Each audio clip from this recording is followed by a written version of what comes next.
Welcome to the DRS Train podcast. I'm Peter Brook, the man who thinks 1.7 miles is a bit excessive for a back straight, and I'm joined as ever by Nav F1, the man who thinks 5 degrees is a bit cold for a night race, and Ciaron Smith, the man who thinks opening ceremonies for anything other than the Olympics are cringe. Welcome, guys. Hi, Peter. Looking forward to looking at the Caesars Palace Grand Prix.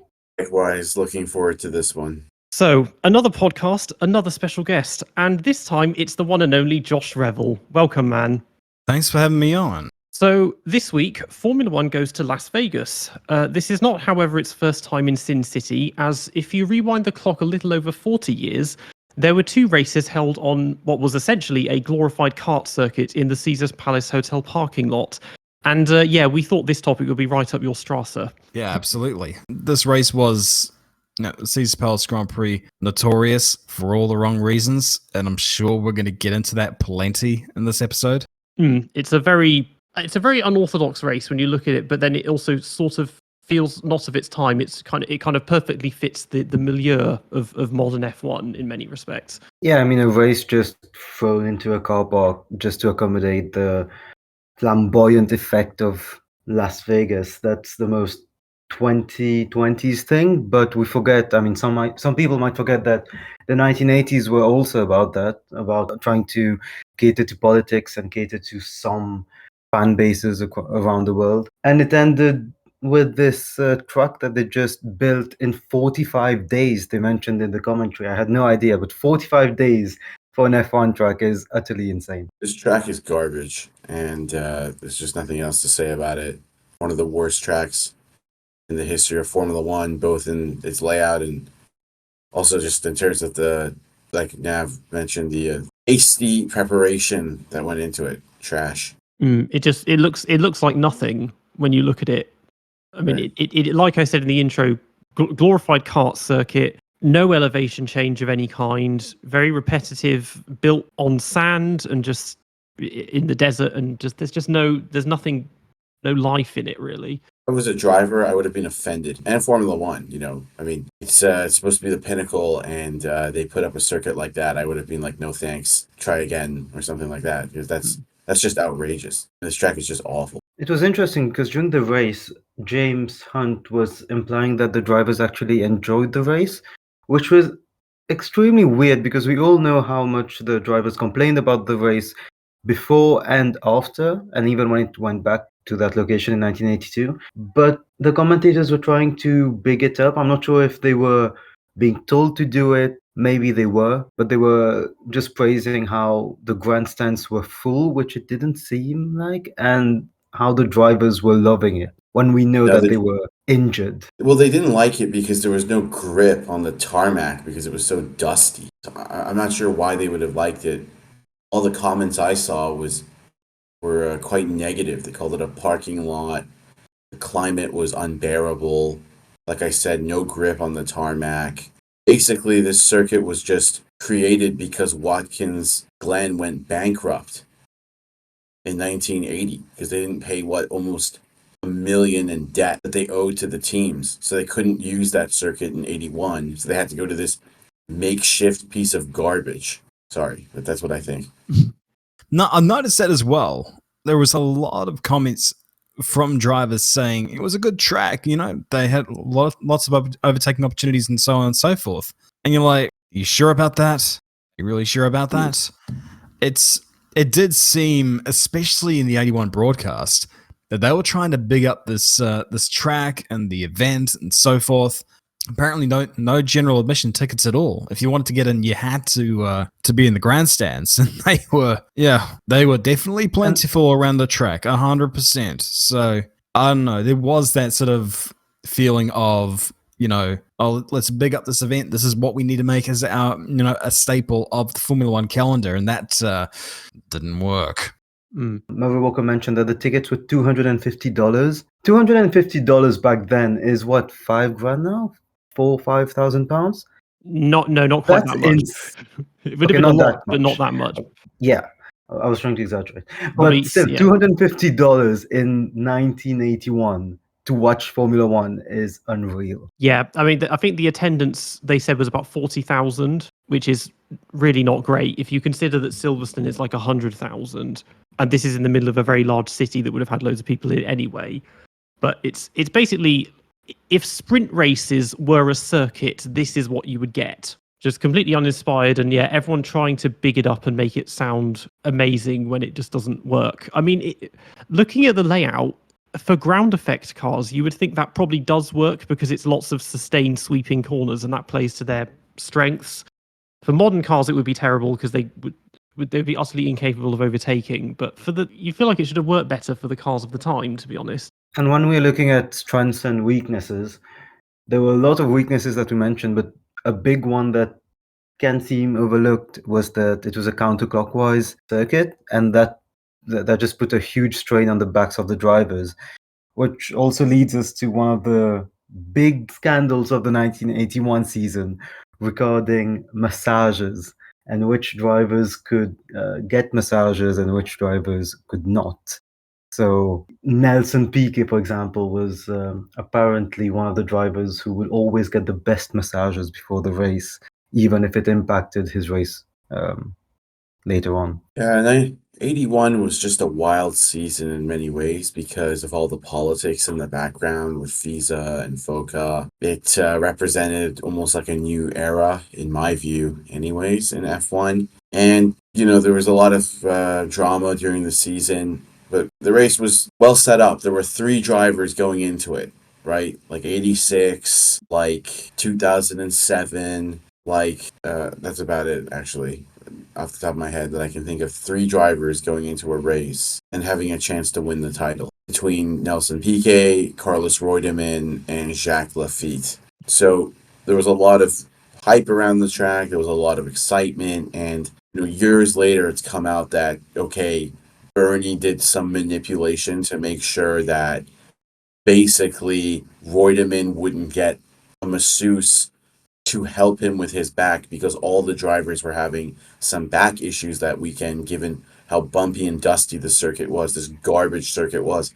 So the problem is, it's put a little bit of a tint on this title fight because, you can argue how important was that massage, but still, if Bernie was in there trying to manipulate the masseuse to give preferential treatment to Piquet over Reutemann, it still isn't a nice feeling. It still creates an overhang over the title.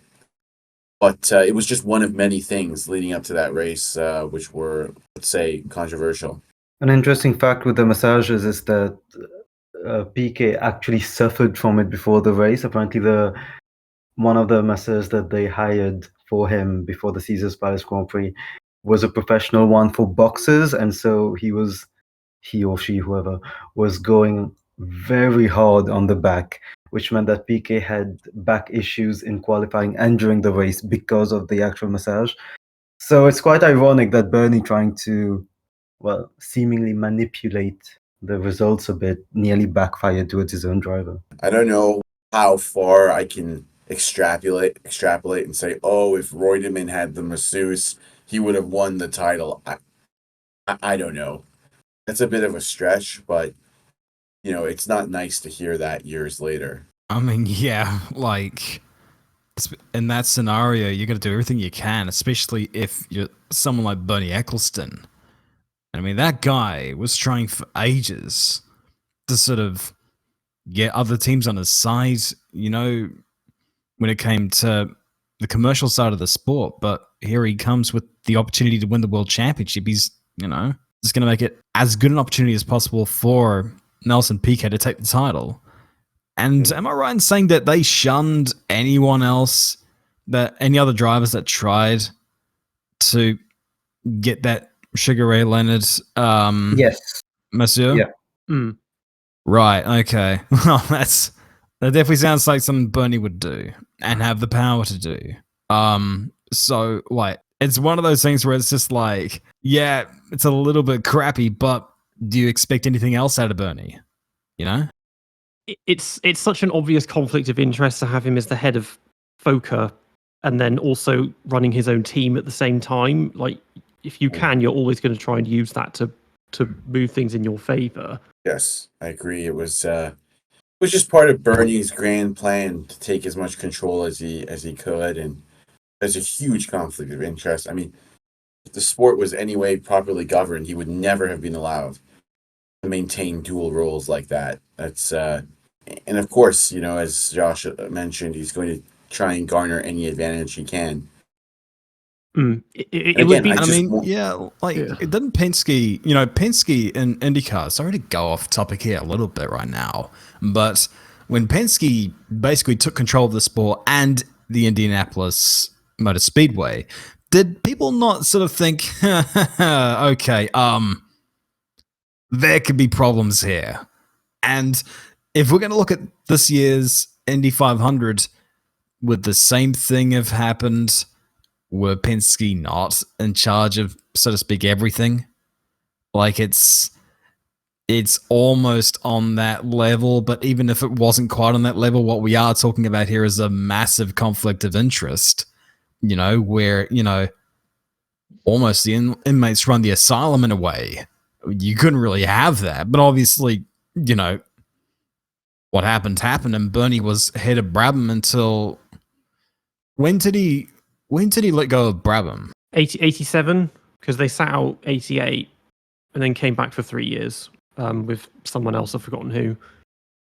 I think he still had them until 87 because they kind of peaked around 83 and then just went downhill. But it would be like in the modern day if Stefano Domenicali in his current position was still team principal of Ferrari. But then when you look at the way Ferrari's performing, I don't know if it would speak more to his own incompetence or theirs if he was in that position and they still weren't winning everything. And yeah, obviously Brabham as well. They had a very dubious car that season, which was helped by the fact that, well, as we said, Bernie had so much say in what was legal and what was not. So in an era of transition where cars were trying to, just change because of how dangerous they had become in 1980 because of the aerodynamic skirts, Brabham was trying to find loopholes, and Bernie was there to help them just get through the loopholes when other teams were not going through. So this whole Bernie situation was just weird. Yes, it's the 80s, but it's surprising that no one caught on this, or maybe they just didn't have the power to go against it. There are a lot of things that can be found wanting, I find, with F1 at this time. I mean, from a safety perspective, even, I mean, we knew this happened, but just watching the race, like, you had cars having enormous crashes. The car gets ripped to pieces. There's no safety car. They just carry on. Marshals push it off, and it feels so carefree. And I think that was the case with technical regs as well, because there were so few restrictions compared to now that there were always places for loopholes. Now, because in the modern day, like Adrian Newey, the biggest key to his success is his ability to find loopholes, but they're usually very, very subtle. But Brabham it was pretty, well, not subtle, I suppose, when they did the hydropneumatic suspension, because that's something which you would never get away with that today. I mean, even if they hadn't disclosed it, like the cameras would pick it up immediately, that the car just suddenly shrinks down as soon as it gets up to speed. But to be honest, there was a window for it because the FIA they tend to put rules in and not think things through. That tends to be the very common trend across F1. Yeah, I mean, that season was a bit of a joke politically. I mean, to be completely frank, because there were even some suspicions that they had Brabham had an underweight car in some of the qualifying sessions like Monaco that year, but they got away with it. And at the end of the day, even the rules that year were kind of formed out of a power struggle, right? Because in the season before, when Jones won the title, all these skirted cars were destroying Renault. So the FIA president, who was a Frenchman, Marie Balestre, banned skirts in 81, right? So this was not thought to be on safety grounds. This was generally considered to be because he wanted Renault to do better because he was French. Like literally just that. So, at the end of the day, we say F1 is so political now. And it was probably even more political in a season like 1981. It was just, a lot of obvious transgressions, let's say, and cheating. But then there was also some subtle ones, like, the underweight car saga with Brabham. So I oftentimes don't like seasons like that because there's just too many question marks. But looking back, certainly had a lot of talking points. And of course, the title fight. Like I said, three drivers going into that final race, able to win it. Laffite, Reutemann, and Piquet pictured there in the slideshow. What do we think of these three drivers? What do we think of their chances heading into this race? I mean, it was all really primarily down to Reutemann and Piquet.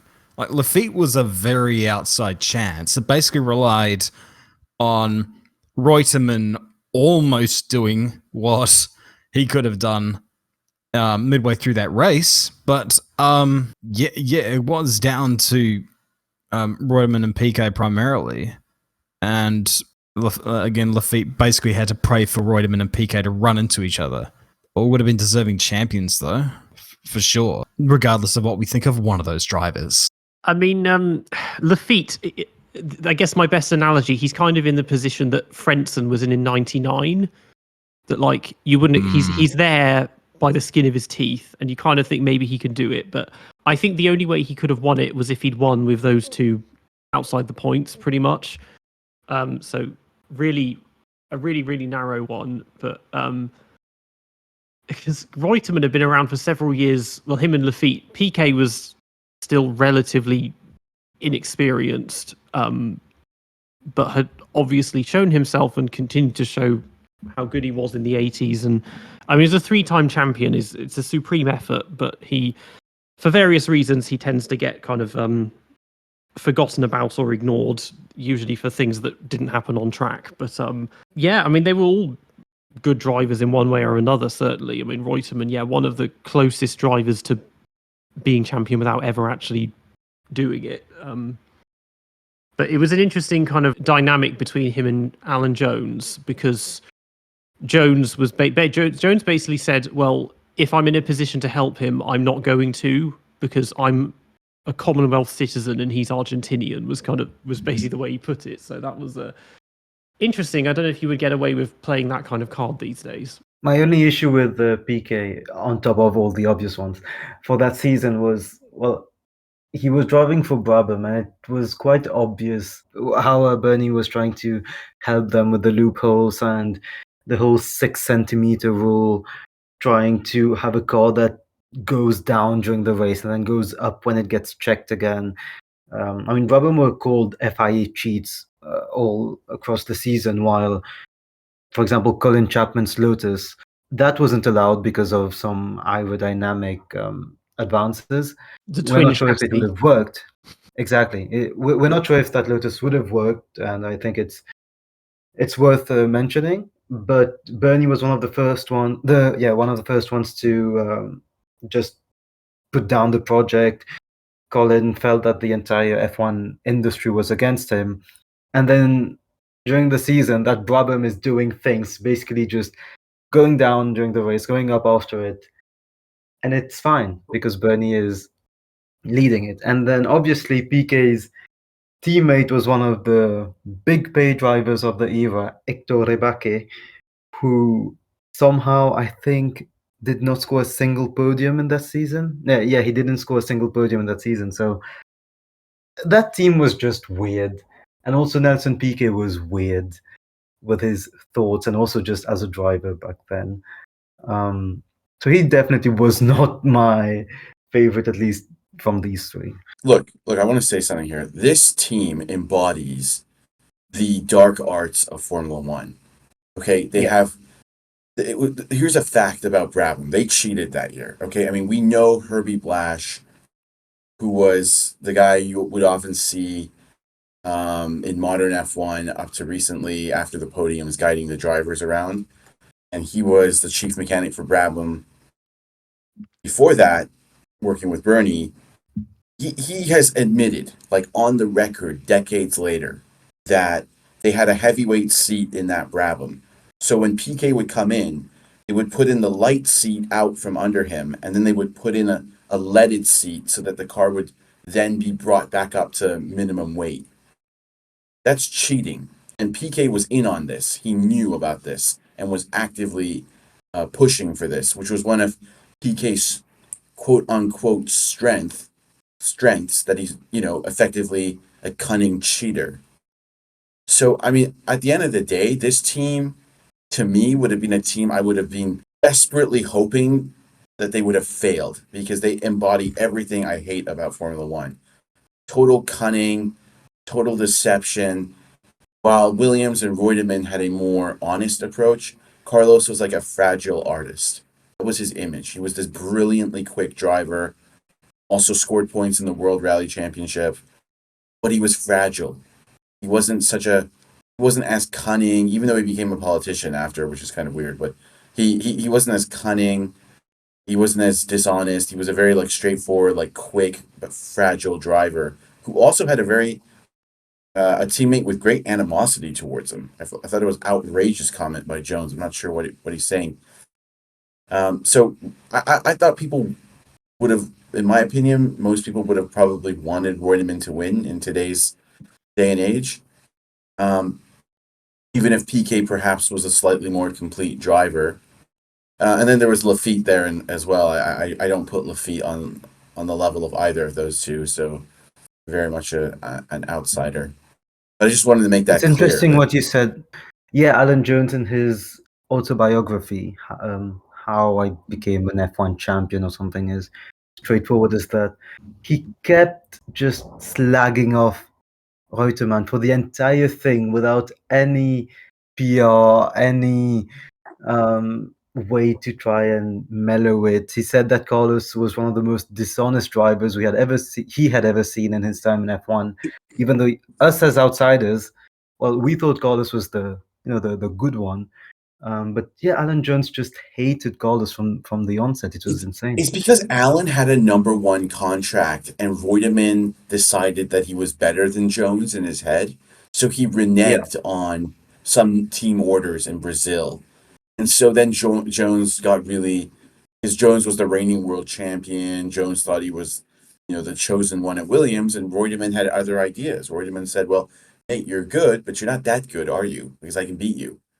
So obviously Alan Jones, very alpha male, brutish guy, as we know, it hurt his ego. And then in mid-season, he went for a run of 4 races without scoring a point as well. So on top of, yes, Carlos hurting his ego, he then also went through a phase where he realized, okay, actually Carlos might be a bit better here. And how do alpha male F1 drivers of the 80s and 70s react when they learn that? Well, they just become spiteful and try to ruin the other driver's life. Whereas I guess nowadays, if that happened, if there was such a drop-off, there would be calls to, become a clear number 2 driver and help your teammate. Back then, there were not those calls at all. And if anything, he tried to ruin Carlos's fight for the title. I mean, he said it in his autobiography. I did not want him to win. I wanted him to actively lose the championship at that point. Yeah, he was pulling all kinds of tricks that day. After Reutemann got pole, Jones went to Carlos and said, hey, there's all kinds of dirt over there on that pole position thing. You may want to have that changed. And Carlos went to go get it changed, and Jones knew full well that he set him up. Because if you kept the inside line going down into turn 1, it was only 50 yards. And it's like, you're gonna keep the lead if you, just get a decent start. And they changed it. And so Alan Jones was in the inside line going down to turn 1. He would have been in the inside lane. And all throughout the warm-up, he was just driving down the inside of the track, just clearing up all the crap on the track. And he got a good start, and Carlos fell way back to, what was it? 7th? I think. 5th, and just kept on sinking like a damn ship from there. But it's like, and he also said in that biography that he was pretty sure he was laughing at the time that he lapped Reutemann. Spoiler alert.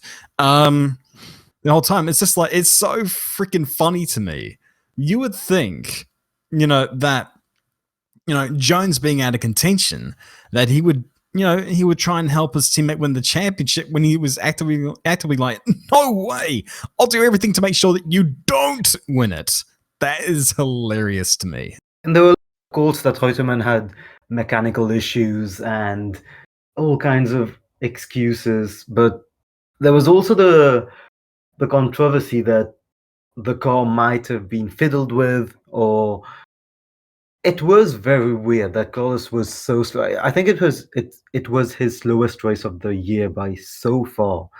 Like, he had no pace at all. As you said, got lapped by Alan Jones. There was so they took 4 total cars there. Williams took 4 total cars, 2 for each driver, 1 for qualifying, 1 for the race. Jones's car for qualifying failed on him, so he had to qualify with the race car.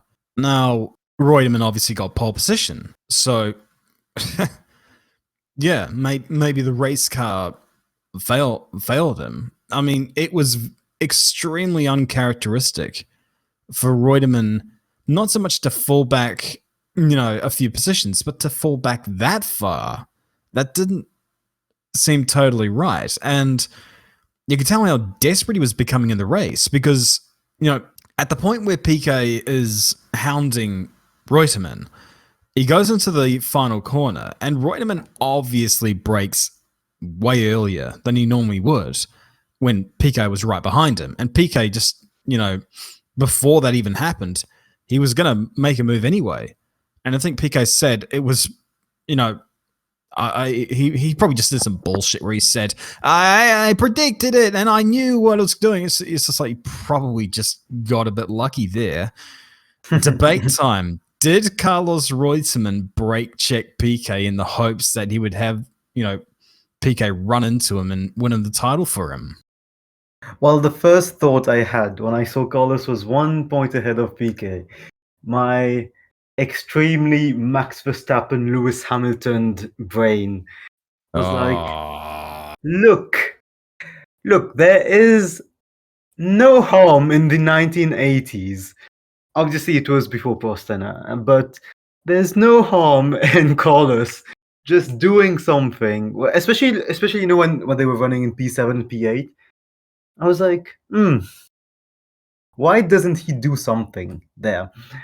I'm not sure he did it on purpose, because Carlos didn't strike me as that type of person.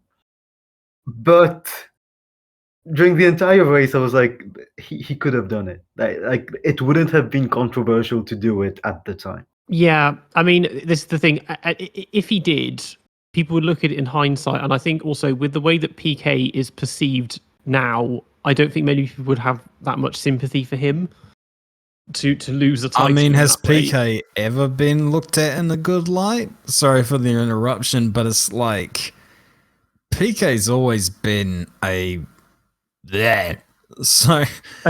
I don't know. I want to put it that way. Oh, just nuclear heat heel. Yes, exactly. But I don't know if he's ever really been looked at in a positive, decently positive light. But, the thing is that, Reutemann doesn't come across as the type of guy that would do that. The thing about humans, though, sometimes we do things that we don't normally think we're capable of doing, right or wrong. I'm not saying Reutemann did do that, but I will say when it comes to deliberate acts, in motor racing as a whole, let's just say there's been a few times in the not too recent past, never mind, over the span of 73 years of Formula One racing, where people have been dicks, behind the wheel. So I don't think it's beyond the realms of possibility that this happened. And if that's the case, yeesh.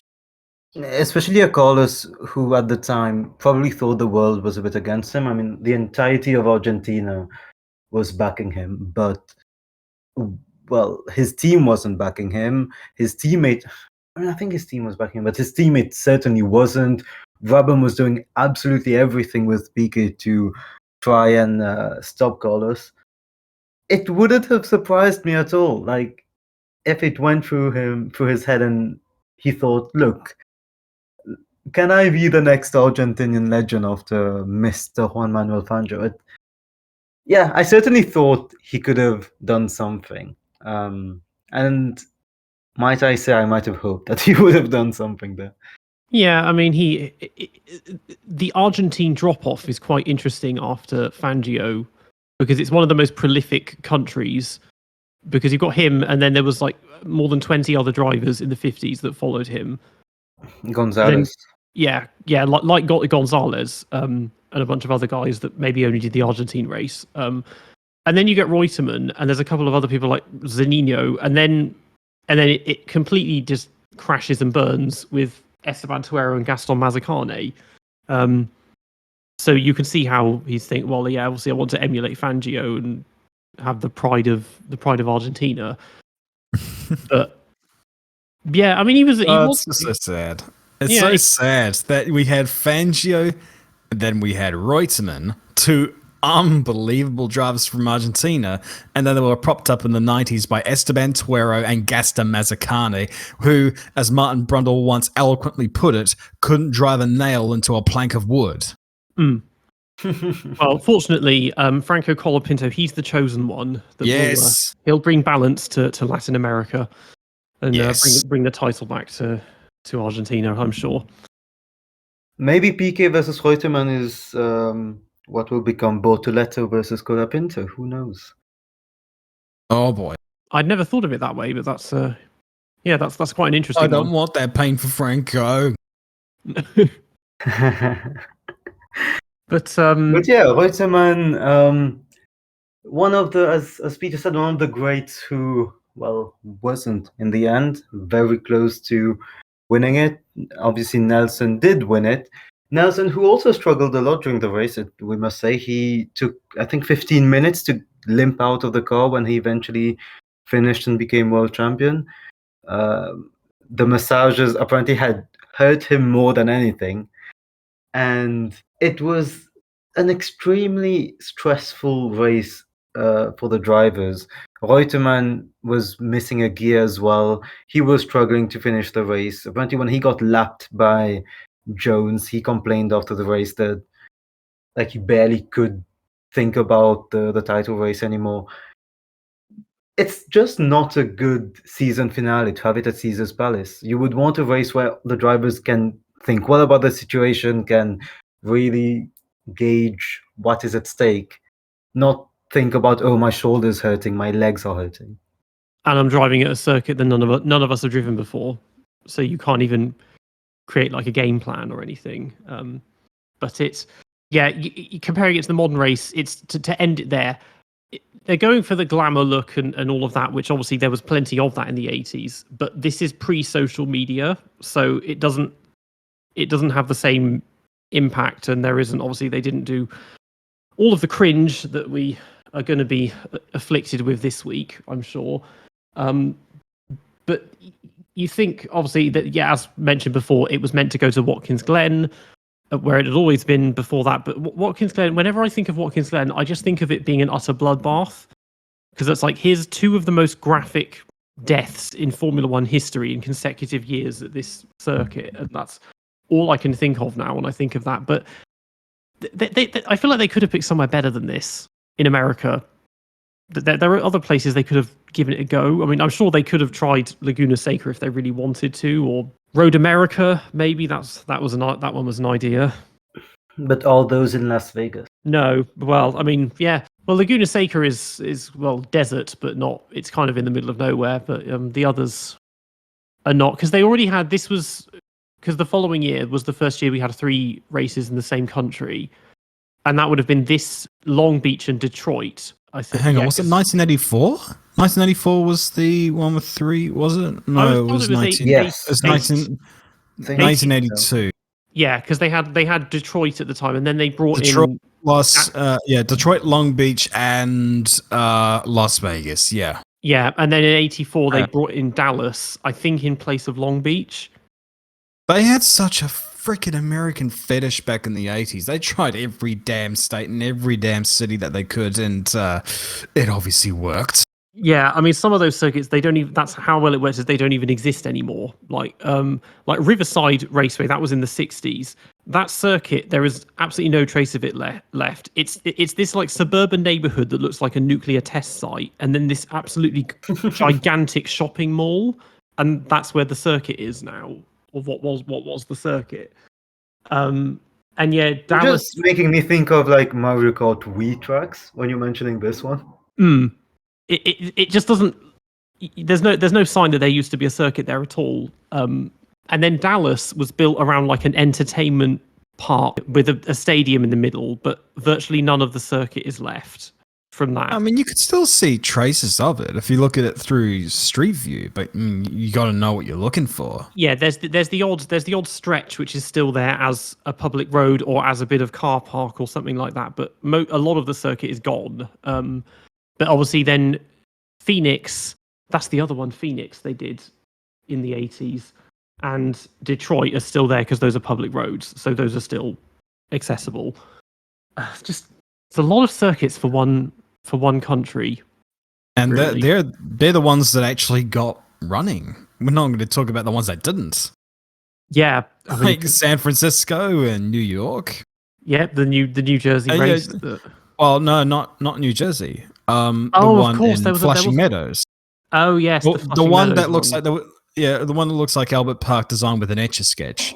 Like, if you look at the roads that they were planning to use, it's like, what on earth? It was like 300 corners and stuff like that. It would have been nuts. But I mean, I've got memorabilia for days, and in the 1984 Grand Prix preview, it apparently was part of the schedule. It was initially scheduled that along with a Grand Prix in Rome. Like 1984, I think it was. Imagine the calendar that we had then, but with the addition of Rome and New York. And it was already a ridiculous calendar as it was. Yeah. And no doubt that Rome circuit, well, all I can picture is the one in Gran Turismo. So no doubt it would have gone around the Colosseum. And it looks way different. I mean, I'll try and get the map up for you, but it definitely looks like the image of something for sure. And as I mentioned, there was the New Jersey circuit. And I remember they showed some of the streets, and there was this really, really narrow little chicane that they had to take. And everyone was like, that's way too narrow. And then Baku comes along and is like, hold my beer. It could have been a fun one at New Jersey, but it's like, if you're going to go to New Jersey, you may as well just put it in Manhattan if you can close off the circuits, the streets, or even just you take the opportunity to try and recreate fictional circuits from Gran Turismo, which they've kind of half done with the New Vegas circuit, because it does bear a striking resemblance to Tokyo Route 246. Like, it's almost. Oh, now that you mentioned that, I hadn't thought about it that way. That was the first thing I saw. Incredible. Everyone sees Spider Pig. I see Tokyo Route 246. It's almost exactly the same. I can't get that out of my head now. There. I mean, I apart from the start-finish straight not being on the strip, which really it should be, they put it where they put it, but it should. I mean, that straight is 1.7 miles long, so I just want like a 1 mile run down to turn one. That'd be fun. I'm sorry, but I can't help but think. Imagine if the Formula 2 and 3 cars went to Las Vegas. The Formula 3 cars would stay on max on their top speed for like 10 seconds. It would be Macau times 10, because that's a pretty long straight of its own on Macau. Yeah, they'd be redlining the whole time. But this is the thing, I was thinking this with F1, because I've driven this new circuit in the game, and obviously it's a game, but the cars are maxing out well before they reach the end of the straight. And so it's not going to be a case of who's got the better DRS. It's going to, or who's faster in a straight line. It's going to be who can get to the top speed first, because the cars are just going to pretty much level out once they get up to 210, 220, whatever it's going to be. We might see, probably the most pointless examples of DRS ever, and maybe make a case for just getting rid of it at some circuits. Yeah, I mean, the DRS train, subscribe to the podcast, the DRS trains that will be going on there will be insane. I mean, I'm thinking Alex Albon will qualify somewhere like 5th if Williams get the car right, and then it's just going to defend to everyone, but on anyone. But anyway, that's the preview of the next race. Yeah, I mean, going back to this, just thinking about Because the Reutemann, the gearbox, because he lost a lot of. There were a lot of funny things going on in the race, but yeah, he lost fourth gear. Allegedly, it was either fourth or fifth, and that certainly did not help. And yeah, we've seen this. I mean, we've seen people like Senna and Schumacher win races while missing gears, but sometimes it just doesn't happen. I mean, Spain '94 as well. It was Schumacher who lost a gear or got stuck and then lost that race to Hill, I believe. And so sometimes you just can't help these things. So there's an aura of Abu Dhabi 2014 about it. And one thing that we didn't mention for Reutemann was that the South African Grand Prix earlier that year it became a non-championship race because of the squabble between FISA and FOCA. And obviously FOCA, Formula One Constructors Association, was led by Ecclestone.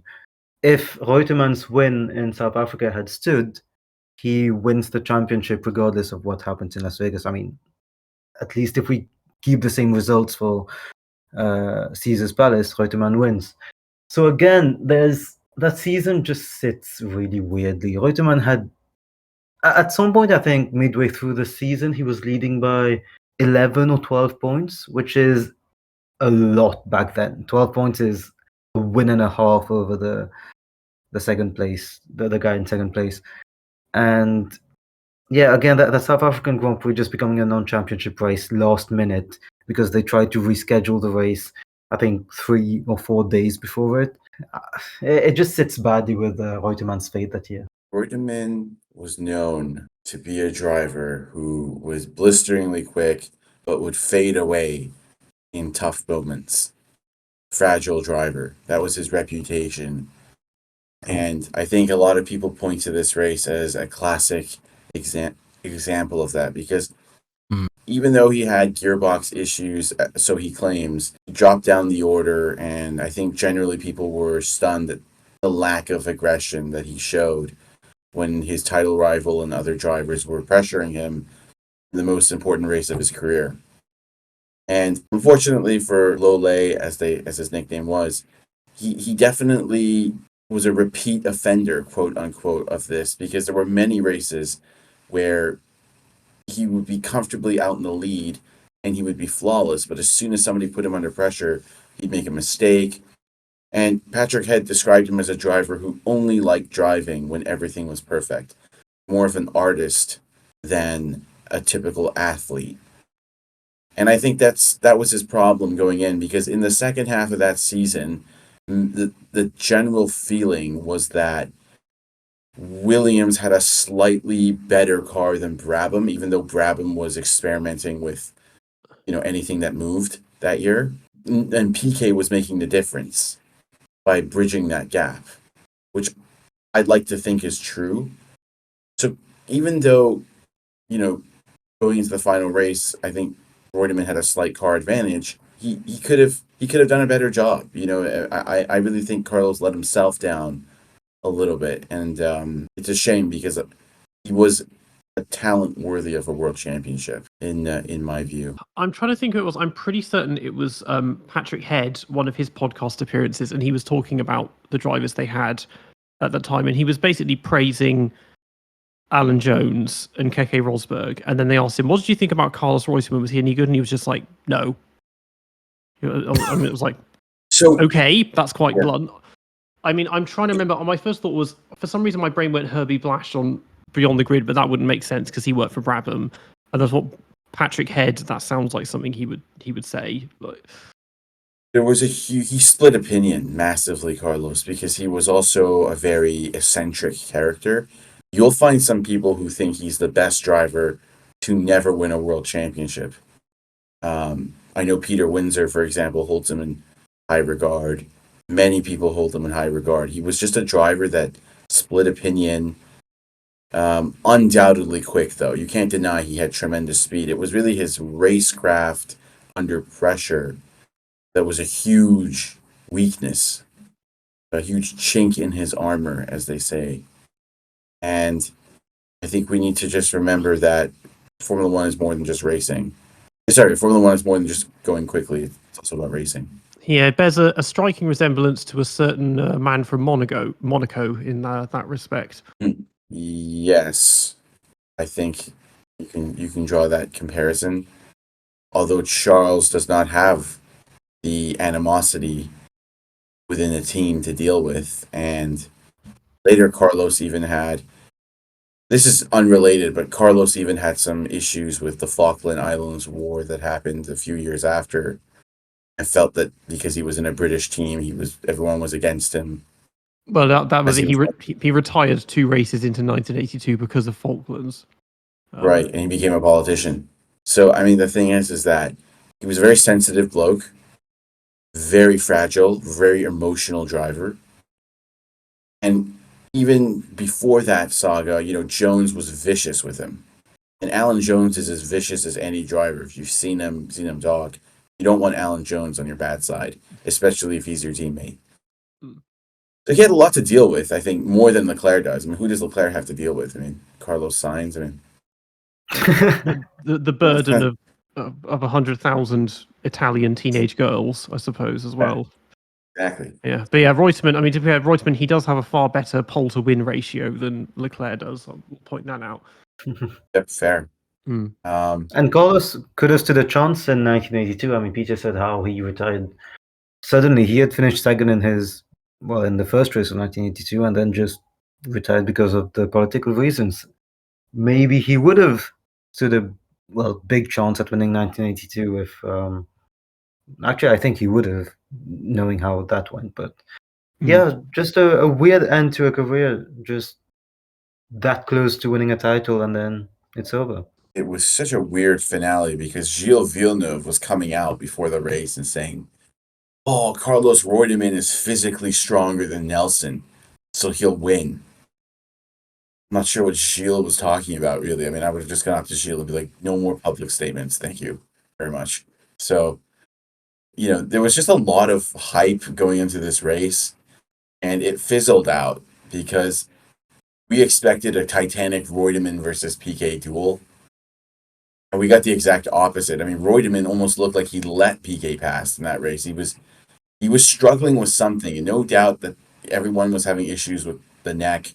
Piquet had, 15 minutes of heat exhaustion after the race before he could even celebrate properly. But the way Carlos slipped down with the best car is what people will always remember. He was on pole. He had the best car that day. He dropped like a stone while his teammate went off in the distance, even with a gearbox issue. We've seen drivers in the past like Michael Schumacher, as Peter mentioned earlier, at Spa in 95, other races, Spain. They make the difference. They rise to the occasion. Carlos was too fragile. Was his problem? No doubt. But the question I've got is, how crucial was that fourth gear on that track? Because it didn't really look like you got up to enough speed to get... Well, it was only 5 gears back then, wasn't it? It was only 5 gears on those cars? I think so. Only 5. Yep. So unless they must have ran some of the shortest gearing that you could, but even so, fourth gear would have been a huge crutch. And to not have that, if you had to get out of third, you were going straight to fifth and just kills your momentum, which leaves you vulnerable at the end of the braking zones, in theory. But no, you're right. I mean, I brought up, the theory of whether or not a brake testing could have happened in that race, and look, it could have happened. We don't bloody know. But one thing we do know, especially when it comes to Carlos Reutemann, as you said, was the guy crumpled like a damn house of cards whenever the pressure got on. And it sucks that came to the floor at this time, but obviously, knowing what we know about him, in this sort of scenario, it was always going to happen, which sucks for sure. But that's the difference between, the really, really good drivers and the ones that become the champions are the ones that can handle the pressure at those moments. And for however good we think of Carlos Reutemann, the greatest driver to never win the world championship, well, it was almost there for the taking, and it just didn't happen for him. So I don't know what else can you say really. I still think it's Sterling Moss Yeah. I think it's Gilles Or Gilles Villeneuve. But that's Villeneuve. a different. or him. I think it's Yeah, Gilles Villeneuve. But anyways, that's neither here or there. I just want to say one thing to what Josh and Peter Nav also mentioned this earlier, but if you look at PK's race, it's a perfect example of the difference between PK's mentality and Reutemann, because both of them had some issue. Now, in Reutemann's case, was perhaps the gearbox. In PK's case, he had a slightly slower car, but he had big physical issues. I mean, he was semi-comatose in that race and suffering from heat exhaustion. He was really basically even on the brink of having to retire because he was just so physically depleted. But PK had to maintain that fifth position, and he was under massive pressure from Laffite and Watson. And he somehow managed to keep his Brabham ahead of those two cars, the Ligier and I believe the McLaren of John Watson. Behind them was Carlos. And that just tells you what you need to know about PK. PK was mentally stronger. He was able to do something that on paper shouldn't have happened. Yeah, The Ligier 100%. and the McLaren should have passed him, and PK made it happen. He made it happen. As much as I don't like Nelson Piquet, I think he is a disgrace in terms of his behavior. The guy can drive. yeah. Yeah. That's the thing. I mean, it's a mentality thing, you know. Like I said, there's a difference between those that have got what it takes to be the world champion and those that just don't. However much we like the guy, you know, it was clear that day. That was textbook, really, when it came to how much that matters in circumstances like that. Yeah, I mean, this is how he framed it in 1987 when he took his third title against PK. Was in his eyes, it was brain over brawn. But yeah, maybe he was more into, well, yeah, I'll play tactically and not push when I don't have to, and all of that, and just think about consistency. But it's obviously there's a lot to be said about what he's said and done off track, but as a driver, I have a huge amount of respect for him. I mean, to win 3 titles and to win 3 titles in the ground effect and the turbo era, like, that's just a huge achievement. I mean, yeah, I have tons of respect for basically every driver from the 1980s to be able to wield those cars so well. I suppose we have to have respect for PK, the driver, to an extent. I mean, Mansell did pass PK in Caesar's Palace that year, so that was a sign of things to come, because Nigel also beat him in 86, and I think he should have beaten him in 87 as well. You know, Nigel's the man, but you know, even in that matchup when PK was past his best post Imola, he managed to beat Nigel because he was just more consistent, mentally stronger, didn't make mistakes. Similar story in that race again. Like, he just found a way to overcome what seemed insurmountable. And you know, the problem is that it was the same for everyone. They all had issues with the track, didn't they? I mean, everyone was suffering. So in a way, you know, I can't say that one was suffering more than the other. I mean, it looked like even if Reutemann had that masseuse taken away from him by Bernie, PK was semi-comatose by the end of the race. He was suffering from heat exhaustion. They were all suffering. The same thing happened to him 2 races later, the Brazilian Grand Prix in Rio. And what was bad about that race, he was leaning his head on the side of the car for the last 10 laps, won the race, collapsed on the podium, and pretty much as soon as they revived him, they said, "Hey, look, you're disqualified." It's just like at a circuit named after you as well. Yes. Yeah, that's another circuit. Yeah, that's completely vanished. Yeah. Oh yeah, 100%. It's all gone. Thank you, Rio Olympics. But yeah, I mean, PK didn't have a very good. He didn't have a very good time of finishing races on his own legs. But I don't know. Recent years have made those clips slightly easier to watch. Yeah, the physical thing is interesting because Formula One cars have always been physical in one way or another. Because in the 1950s, you didn't necessarily need to be particularly fit. I mean, you could see how fat some of the drivers were, like Gonzalez. But it was more because the races went on for forever, and the cars were had horrible steering, and so it was a huge amount of concentration, and you'd have severely like blistered hands by the ends of races, but it wasn't like immense G-forces. And then in the 80s, when they brought ground effect in, suddenly you've got these really high cornering speeds and you can feel the G-forces. But we still had drivers like Keke Rosberg that were chain smokers driving these cars. Whereas these days, they're training endlessly, very strictly controlled diets, and the cars are, in some sense, never been easier to drive, but also they're much faster than these ones.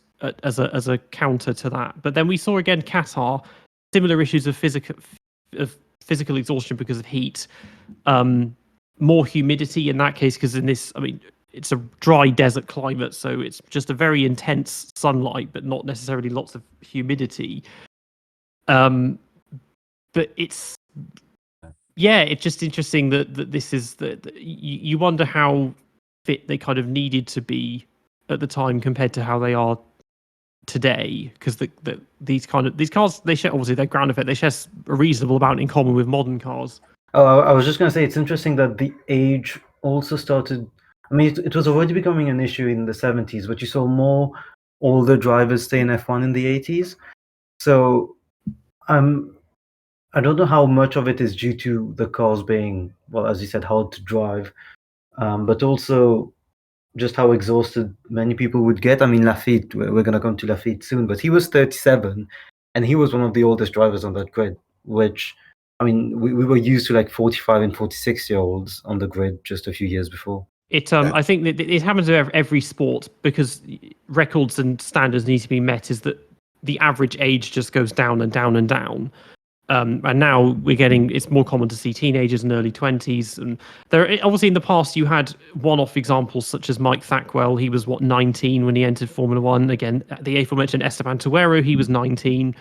But yeah, most of them, they would have been late 20s when they entered. But now, like, if you reach 23 or 24 and haven't made it to F1, then it's like you've kind of had it. The thing is that the sport ebbs and flows. People often say, like, you just brought up a good point, like, oh, it's getting younger and younger.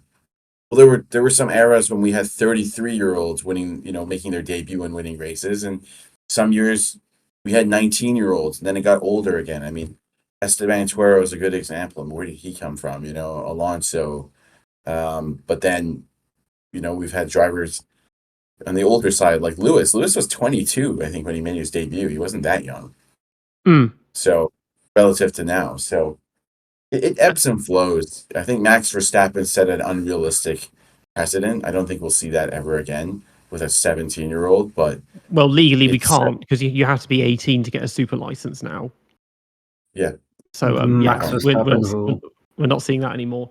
But yeah, obviously now Alonso's still going, and then IndyCar, Scott Dixon's pushing 50 and still winning races. Like pushing 50. Is he? Am I getting him mixed up? Isn't he late 40s? I think he's 46. Isn't he like 46?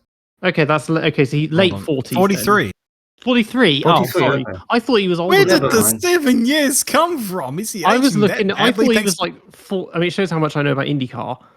I thought he was like. To be fair, I think Palou really is aging him that badly with how he's doing. I thought he was late 40s because I saw his first title was in like 2002 or something, 2003, and I was like, okay, he's been doing this for a long time then.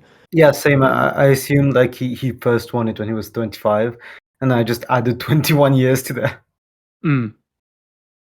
So not quite as old, but yeah. But that's interesting because the general accounts, what Marcus Armstrong and Callum Ilott have both said is how physical IndyCar cars are, because they have tyres that let them go flat out all the time, even though they're mostly driving on street circuits and circuits that have low speed corners, except for the ovals, of course. So yeah, there probably is room for the age limit to go up and just people go longer. Depends if they want to or if they're just going to get bored eventually. Well, going back to the race, it was the story of Piquet versus Reutemann, but let's not forget that there was a third contender thanks to a win in the penultimate race of the season, Jacques Laffite, a driver that is very fondly remembered by his peers due to being just a nice driver on the grid, but also very fierce. Just a good person basically to have on the grid. he also became synonymous with Ligier as the archetypal Allez la France team in blue and white that raced with Jacques Laffite and back then Patrick Tambay. And yeah, he found himself in this unlikely situation where he had to win the race, basically win the race with the two other drivers not winning.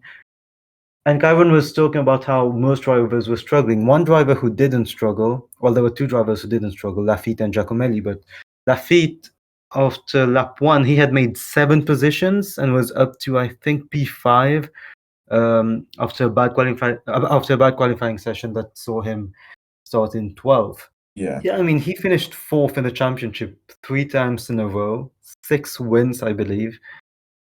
He was just a good driver, but not a single time, I think, did people wonder, should he be a world champion? Yeah. So the thing with this is that this championship was closer than it looked on reflection, because from 1st to 5th was 7 points difference. I mean, Prost finished 1 point behind Laffite in the championship, and even though Laffite went in with a chance of winning the title, he finished 4th in the championship. Jones beat him in the championship. So it was Piquet, Reutemann, then Jones, top 3 of 1981. So, like, did Laffite really have a chance of winning this? I don't think anybody thought he had a real chance, even reading, old papers and commentary. This was a driver who was good, but never great. And, that's just the reality of it. In many ways, I thought Alain Prost was more impressive in 1981 than Laffite was. I mean, even in the race, Prost was mega, passing Villeneuve, and only one within any remote distance to Jones. Laffite had an okay race, passed Watson in the, made up a lot of places, passed Watson the last corner of the last lap.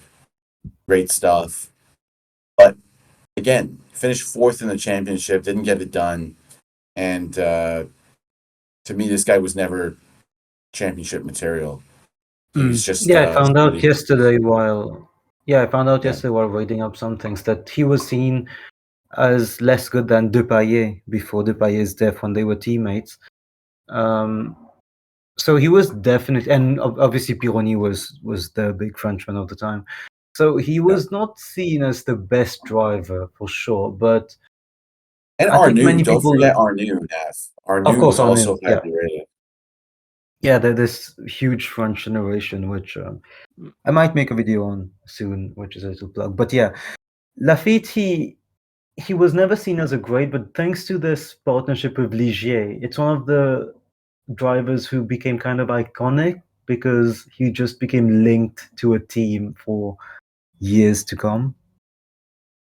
I'm going to get in trouble for this, and probably from Nav especially, but I feel like the more I look into it, I realize how many French drivers that weren't Prost were just kind of aggressively mid. Oh yeah, Like- yeah. Yeah. Agreed. Just thinking like, Alesi, Parnis, I mean, more recently Ocon and Gasly, they're just, one-off winners in the midfield doing their thing. And you think a country that's produced that many drivers, they should have more champions, but they've got one.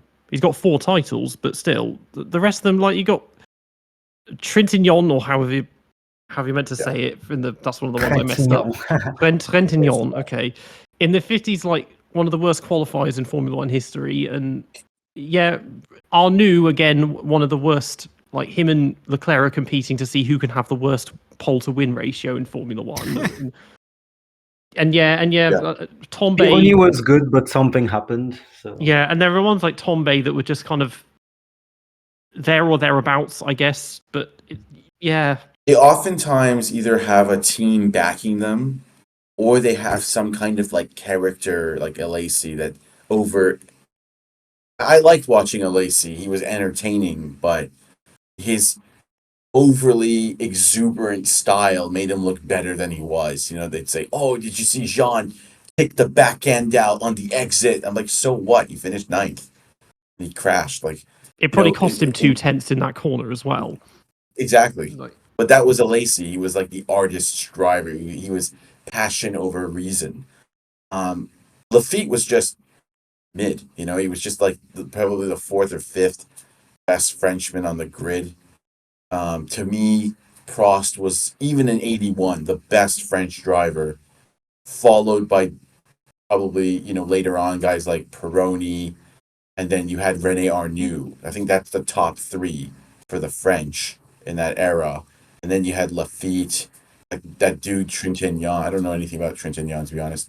And then Tambay, he had a massive accident, didn't he, in Caesar's Palace in the race that we're discussing. Yeah, I saw that. I was like, okay, that's big. It ripped the front of the car off, and he was limping away from the track. And yeah, no safety car, no nothing. They just carried on as if nothing had happened. Yeah, I mean, I was watching the race like on TV yesterday with a mate who doesn't watch F1. He saw the crash and he was like, how did that happen? I mean, they just panned the camera on a guy who's sitting with no front end. Literally, his legs are just there.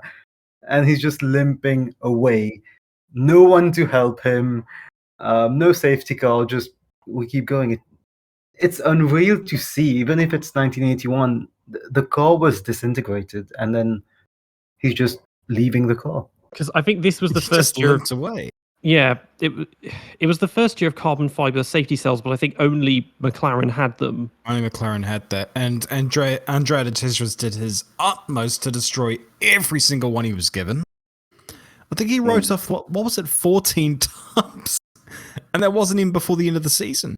There's so much to say about him. He's such a confusing driver. Like, You know what I heard was the reason for a lot of his crashes was because apparently he had this really bad twitch, which would cause him to close his eyes.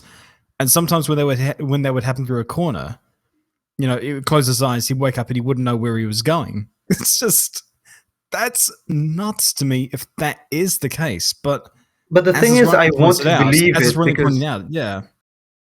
yeah, I'm saying I want to believe it because when you see some of those crashes that he had, it seems like he just forgets to turn sometimes.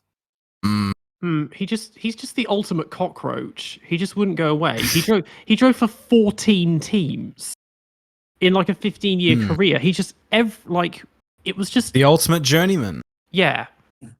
I mean, but the thing is ultimately, like, if that was the case, surely at some point medical personnel would have been like, we can't let you race if at some random point, especially at, for example, the Österreichring, when you're going through those damn corners, you all of a sudden just sort of close your eyes and you wake up and all of a sudden you just see people in front of you going 300 kilometers an hour. But then later on in his career, he became a lot more reliable. He didn't crash quite as much. And that makes you think, okay, really, what's going on here? Like, I don't know. Wasn't it? He got a reputation that he never had left him. Wasn't it the Österreichring? He had that massive crash in '85 where he nearly lost his head. Yeah. That was He lost his head and he almost ran over someone who jumped the fence. That was a huge crash. And he only survived because it had rained the night before and the ground was soft. Because like with Pedro Diniz, 99, his roll bar dug into the ground. But yeah, crashing less. I mean, maybe he was just better suited to non-turbocharged cars, like in the 90s, and that was helped him. But also just experience, having been in Formula One for more than 10 years at that point. Better with non-turbocharged cars. He was with McLaren in 1981, and they were still running the Cosworths. I'm pretty damn sure they were still running the Cosworths. And that was naturally aspirated, and that was the time where he wrote off 11 million tubs. He was just that enigma. Clive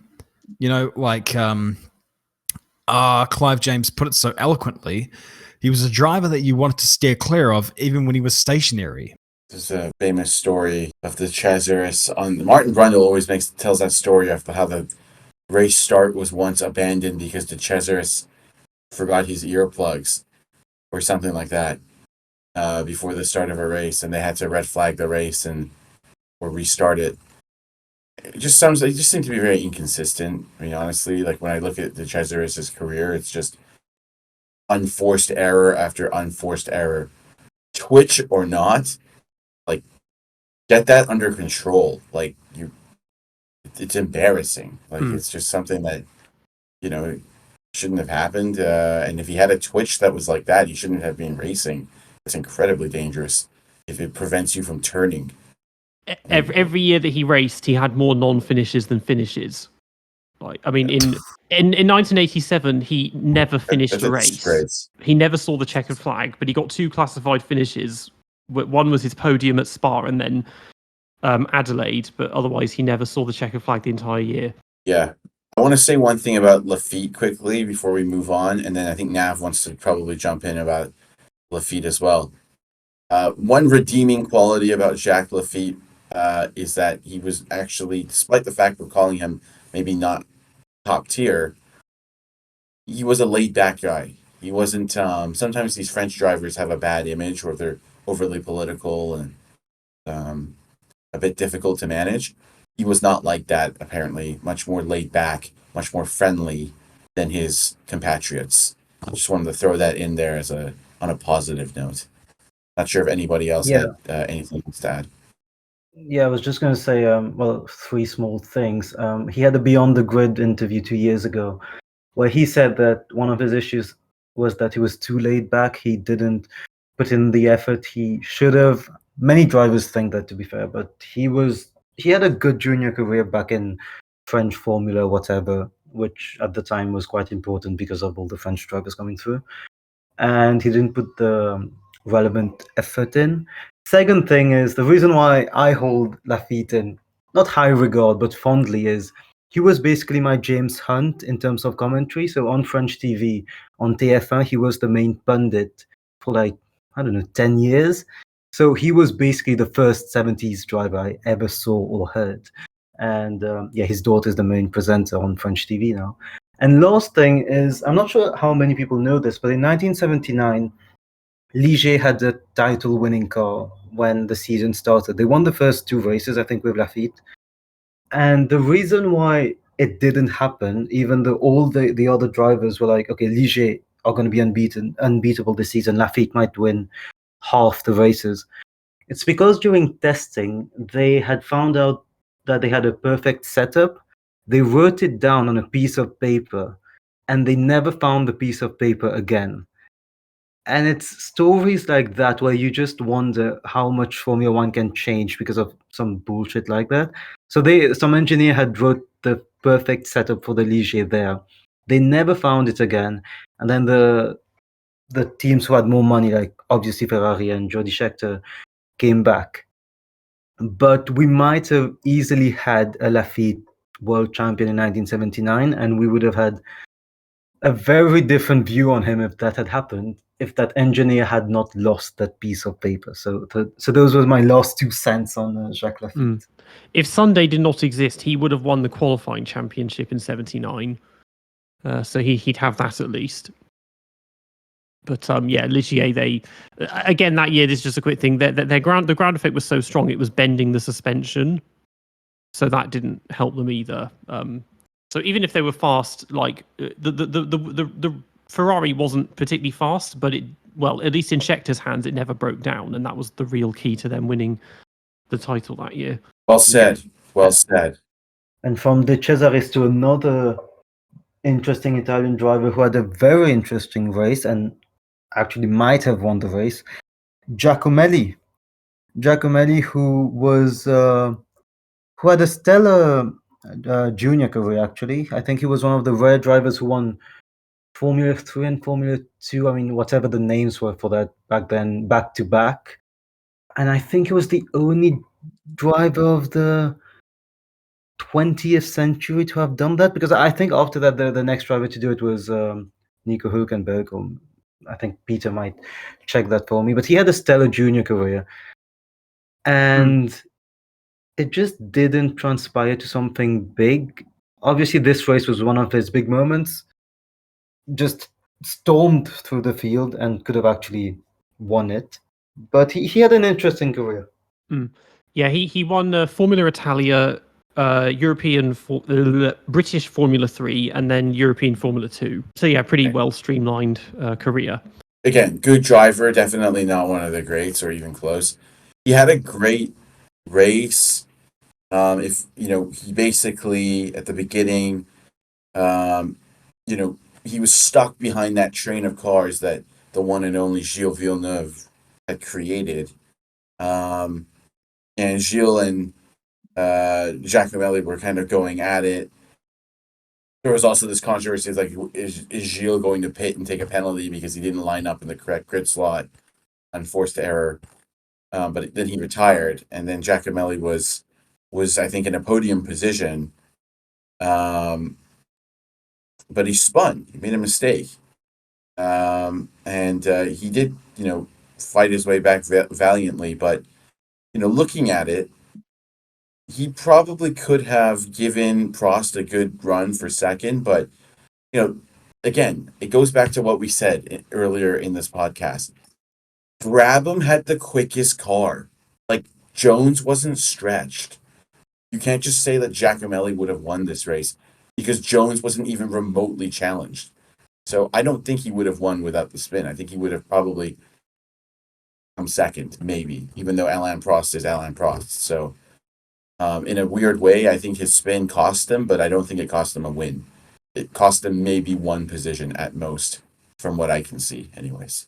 Yeah, agree with that. Yeah, Giacomelli had some really damn good performances in the Alfa Romeo in his time. Why he didn't progress any higher up the food chain, I think it's just one of those things when it comes to Formula One drivers' careers. Sometimes it's just about being in the right place at the right time. And about whether or not they sort of value the stock as much. I think, especially Ferrari, for instance, I think Enzo was hell bent on taking Michele Alboreto over anyone else. I think he had his heart set on that. That's just thinking out loud, I guess. But as well as that, it would have been about 3 years after this race that would have happened. So a lot happened in that time. Yeah, it is a bit of an enigma, which is why we're all sitting here confused about what could have been, should have been. But driver of the day, maybe, I don't know. I mean, Jones controlled that race, unbelievably controlled that race. You gotta think that's worth a damn. And then Prost, was anyone else in the leading bunch? Did anyone else in the leading bunch pit for tires alongside Prost, or was he the only one? Prost pitted on his own, and then I think Laffite pitted like 20. They all pitted later on. Right. Okay. So quickly, Giacomelli was always good, but he was beaten at Tolman by Warwick, wasn't he? And his stock plummeted after that. So because everyone rated Warwick. Everyone rated Warwick, which is why Ayrton didn't want him at Lotus, because he knew that Lotus were not going to be able to handle two A-rated drivers. I mean, Warwick was known for being good. So to lose to him is not necessarily a bad thing. It's just about how much by. And also, is it so bad that, you're losing out to 4 or 5 other drivers on the grid that could challenge Warwick better than he did? Yeah, I think that's fair. I mean, if Renault is taking you as a non-French driver back then, it means you're good, because at the time they just wanted French drivers. So I think that was the biggest compliment to Warwick. Yeah. Wasn't there also a thing where it was so strictly French that you, not apart from just being French national, you couldn't actually live outside of Paris? There was something like that as well. But you know what's funny? The fact that Ligier was seen as more French than them. It's it says a lot. I mean, when Alain left Renault, there was so much crap that Alan was getting. With his cars being burnt outside of his Paris apartment, which I don't know if that was directly related or a badge of honor, whatever it is. That he ended up having to move to Switzerland and then so on and so forth because it got that intense. But yeah, it was, a bit like it was with the players racing thing over in IndyCar and kart in the 90s, where unless you were born within 3 square centimeters from the very epicenter of Quebec, you were not going to be considered. Then they hired Greg Moore, which was completely, it was a case of he's too good not to hire. And I guess that was sort of what it was with Renault. And lastly, on Giacomelli, would you compare him to Nico Hülkenberg in terms of stellar junior career? Everyone thinks he's destined for big things, and then 30 years later, a bunch of YouTubers are wondering what the hell happened. Because Giacomelli actually got a podium. Right. Good point. I had to do that. And a much shorter career as well. I had to do that. Yeah, I mean, I don't really give Giacomelli much thought beyond, like, I know his stint at Life well when he came back 7 years later, but boy. Otherwise, I don't really give him a huge amount of thought. Yeah. I think 83 hurt his career badly because he lost to Warwick and then he went away from Formula One. So, he went to Champ Car, fell off the map. He kind of did it to himself with that move or that season in 83, and then he was very unlucky that the team in his final year he was racing in F1, I think in 1990 it folded. So a bit unlucky, wrong place, wrong time, bad season in 83 for his reputation. But seemingly a good driver, as Josh mentioned, did get a podium, something to this date Nico Hülkenberg has not achieved. So I will probably compare him more to somebody like, honestly, like Olivier Panis, someone like that. I don't know. Just like he was good. Like we knew he could win, he could get podiums, but he wasn't quite at that level. I don't really know how good Nico Hülkenberg is, to be honest. Like that guy has a very inconsistent track record. He's beating some drivers by huge margins like Sainz, and then he's losing to Ricciardo. And I'm not exactly sure why. And then he loses to Perez. And then he's beating Magnussen. It's just, he's a confusing driver. And my conclusion with Nico Hülkenberg is that he's incredibly inconsistent. It has to be. Because his performance fluctuation and teammate comparisons are all over the place. Maybe I'm missing something. Maybe someone here can correct me on that. But I don't put Giacomelli exactly in that category. I actually put him above Hülkenberg, so I'm trying to say. Okay. Well, one thing that must be considered when looking at drivers from that era, 1981, is the Tyre War, which I know that you, Ciaron, are very passionate about, how the Tyre War is needed in Formula One and how it has always helped with the racing and just the entire politics around it. Back then we had Williams. We had Goodyear, Michelin, Pirelli, and Avon. Well, Goodyear had left and then they came back. But the Tyre War mattered a lot that year. It did. And Tyre War in general was just awesome. They gave an element of unpredictability every single race. You just weren't 100% sure which tire was going to work the best, which meant you didn't know which car was going to be dominant, at least not to the same degree as you have now, because everybody has the same tires, the same compounds, and the same restrictions with tire camber and pressure limits, which is disgusting. That's a spec series, not Formula One.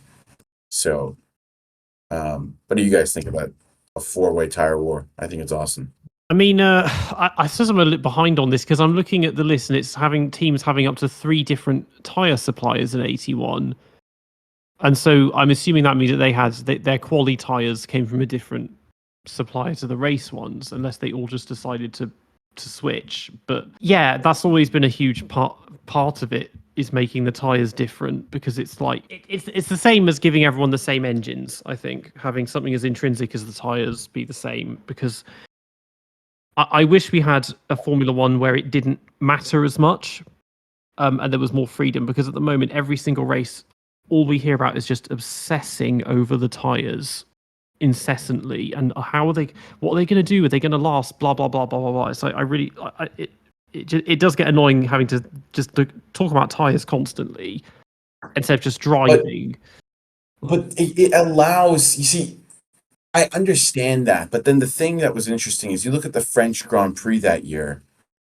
I mean, that race is fascinating. That is a classic example of why a tire war can give you an upset. It was because Alain had a range of Michelin compounds that he could basically strategically pick, compared to the Goodyears of the Brabhams, that he could steal what should have been an easy win from Brabham away from them. And to me, that's good. I mean, that's just an element of unpredictability that does not exist in Formula One today. It doesn't matter what Pirelli compound you pick.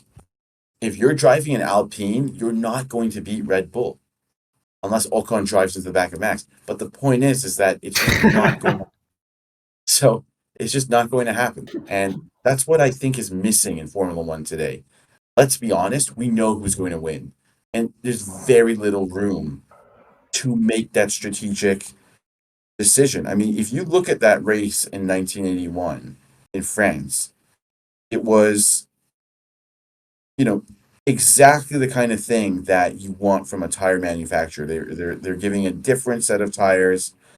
They had a slower tire than Goodyear, but because they could counter that with perhaps a wider range of tires and a genius in the car in Alain Prost, they found a tire combo for the circuit that worked, in certain conditions, and they made the impossible possible, right? Like, that is a track that on paper Brabham should have dominated at, and Prost stole that win with Michelin's help. So, I mean, this is not a podcast about the 1981 French Grand Prix, but that's an equally fascinating race, and I think is a great race to look at and say, look, this is what a tire war gives you. It gives you the upset. It gives you the chance for someone to spring a surprise when everyone is thinking the race is over. So that's all I wanted to say on that. Yeah. I think it's beautiful. I mean, hey, if you want to give a more recent example to make it a bit easier to digest for the modern fans, would Fisichella have won 2003? Brazil had the Jordans been on Michelin's? Because Bridgestone bought because F1 had a stupid rule that year where they said it was cost saving. Michelin were just being French. Sorry, Nav. The deal was you can either take wet weather tire or intermediate tire to the Grand Prix, either one of them. That weekend, Bridgestone turned up with intermediates, I believe, and Michelin had wet weather tires. Once the rain started to pretty much go away, the Bridgestones came into effect. The Ferrari started running away, and then Barrichello ran out of fuel, and it was like Raikkonen and Fisichella left at the front. Raikkonen was on Michelin's, and despite the Jordan being so freaking slow, the Bridgestones, now that they were on better compound, came through, and Fisichella, it was an extreme circumstance, but that win would never happen today. Under no circumstances would that shit happen today. Yeah. But that's what a tire war brings you. Yeah. Indy 2005 has been holding the sport hostage for 18 years. Because now, at the second anyone mentions tire wars or should we bring back Bridgestone, they're like, do you not remember Indy? It's like... I know, it's so annoying. Yeah, one race. Yeah, one race. And so what? Like, that race was, like, entertaining. Like, that was a race that it happened, and, okay, it looked bad, but come on, that was also, like, a memory that you'll never have again. I mean, the problem with that again, nearly got a podium. Yeah, and unlike Spa 21, the race did actually happen in one form or another. I mean, they were both problems with tyre conditions and relative to the circuit or whatever. But yeah, we need this because I put this in my very controversial manifesto video that I want to bring back Bridgestone and Michelin. So now we've got 3 tyre, and you can pick and choose, because you could think, well, one of them might make tyres that are amazing for quali, but they're useless in the race, or they might be ones that will go like Duracell bunnies but don't give much grip, or ones that they're not so good in the dry but nobody can touch you in the wet. Like, it's that sort of thing. You need that kind of variety instead of everyone having the same tires and basically copying other people's strategies because they're all on So the you same want a tires. Leclerc tire, basically. Yeah, you could have that as a supplier, just the Leclerc tire that it lasts for 2 laps. But that's the beauty of a tire war. There's a tire for everyone. That's what Prost did in 81. That's what the Raikkonen did. Raikkonen had an interview in 2017 where he said he loved doing the tire testing back then because you could pick exactly the kind of tire for your driving style, even differentiated from your teammate, and use that in a race. So every driver could bring a tire suited to them, and that would actually give the driver more confidence. And I think it gave us some classic moments as a result. To Josh's point, Brazil was an example of a race that would never happen, and Indy as well. Indy was an amazing race that year, but it was a little bit more dominant in the end because the Bridgestone wet was just I think it was the Bridgestone intermediate was a way better tire than the Michelin full wet. So as soon as that happened, the Bridgestone drivers came through the field. But still, it was something different because Raikkonen and Alonso and Ralf Schumacher were out in front. Ralf crashed. Fernando retired. Kimi was out in front. And then all of a sudden, Michael came through. These are the kinds of things that don't exist in modern Formula One. That's what I find so annoying. It's like, why would you not want an added layer of variability? Why don't you want an added layer of unpredictability? I mean, the strategy in F1 today is as predictable as it has ever been. And it's, to those who have actually watched the sport in the past, it's a bit unbearable. Especially if it's like a one-stop race on hard tires. That's a joke. That's a total joke. You can make one of those stacks of dominoes where they get bigger and bigger. The first one is Circuit Gilles Villeneuve being resurfaced in 2010, and then last lap of Abu Dhabi 21. You can make that link because of Pirelli tires and that. I can't stand that for the past 12 years the tires have been useless in one way or another every single year. There's been something wrong with them, and you can see this in the drivers. They just can't push anymore. It's always a different problem. You see, I don't think fans actually understand it. It's not just that I've seen people say they degrade too quickly. You got to make them last longer. And then some people say, they're too hard. It's more than this. First of all, the compound itself is numb. The drivers don't have the ability to warm up these tires the way they want. So they have no confidence a lot of the time, especially when you see them do 2 push laps. That's ridiculous. I mean, that's just too much for a tire. You should be able to switch your tires on quickly and then drive. But the other problem is sometimes it's impossible to put heat into these tires. Thus, they degrade more quickly because they're not up to temperature. And that creates just boring racing where everyone is just sliding around with no confidence. And then sometimes we've seen them come and drivers just say that they degrade in the 2 laps. So Pirelli have done a horrible job, in my opinion. They don't deserve the tender. And because they don't have another tire manufacturer pushing them, they keep bringing these mediocre tires that don't have any front grip. They don't want to risk a more aggressive compound because they know when they did that, the tires started exploding. They've been holding the sport hostage, in my opinion, and we need a tire war. We need competency and strategic variation back in the sport. And as long as Pirelli are there as the sole supplier, I have no faith in that happening. Case closed. Yeah.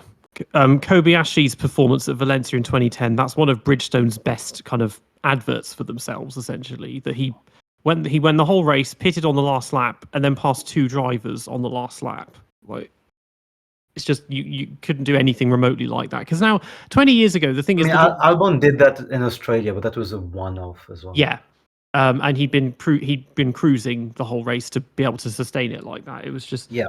But yeah, the thing with these tires is that you eventually they just wear out and you just run out of grip after X amount of laps and slide around and they become useless. Tires 20 years ago, I mean, okay, they were affected by the fact that they were grooved, which they never should have been. But if you wanted to drive them for 50 laps, you could, but they would explode at the end. They wouldn't just get worse and worse. Eventually, they're just going to explode. Whereas now they start degrading almost instantaneously. And yeah, it takes out, like, Schumacher today would not be able to drive the way he used to. He wouldn't be able to do like 20 qualifying laps in a row. It just wouldn't happen. Anyway, the finale of 1981, it only was a big blockbuster finale between Reutemann and Piquet because the penultimate round in Canada had favored Michelin, so Reutemann had dropped down.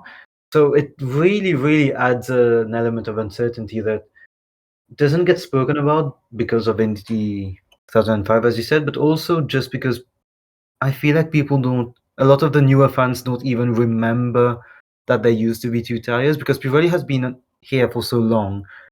For them, Pirelli means F1 tire, which I know Kyron hates. But yeah, people just think that Pirelli is there as a staple. And I think they have a new contract until when? 2029, 2030? Yeah, it's Yeah, going they should on have a contract years. for never. So really, I mean, the company is a disgrace. Like, if you even look at their press releases, like, these guys come out and they're like, "We did what F1 asked us to do."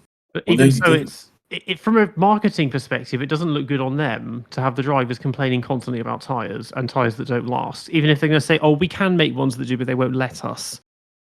It's like, yeah, again, this does affect, sales in terms of the roads and that, and yeah. Whereas Bridgestone made tires that never wore out, and yeah.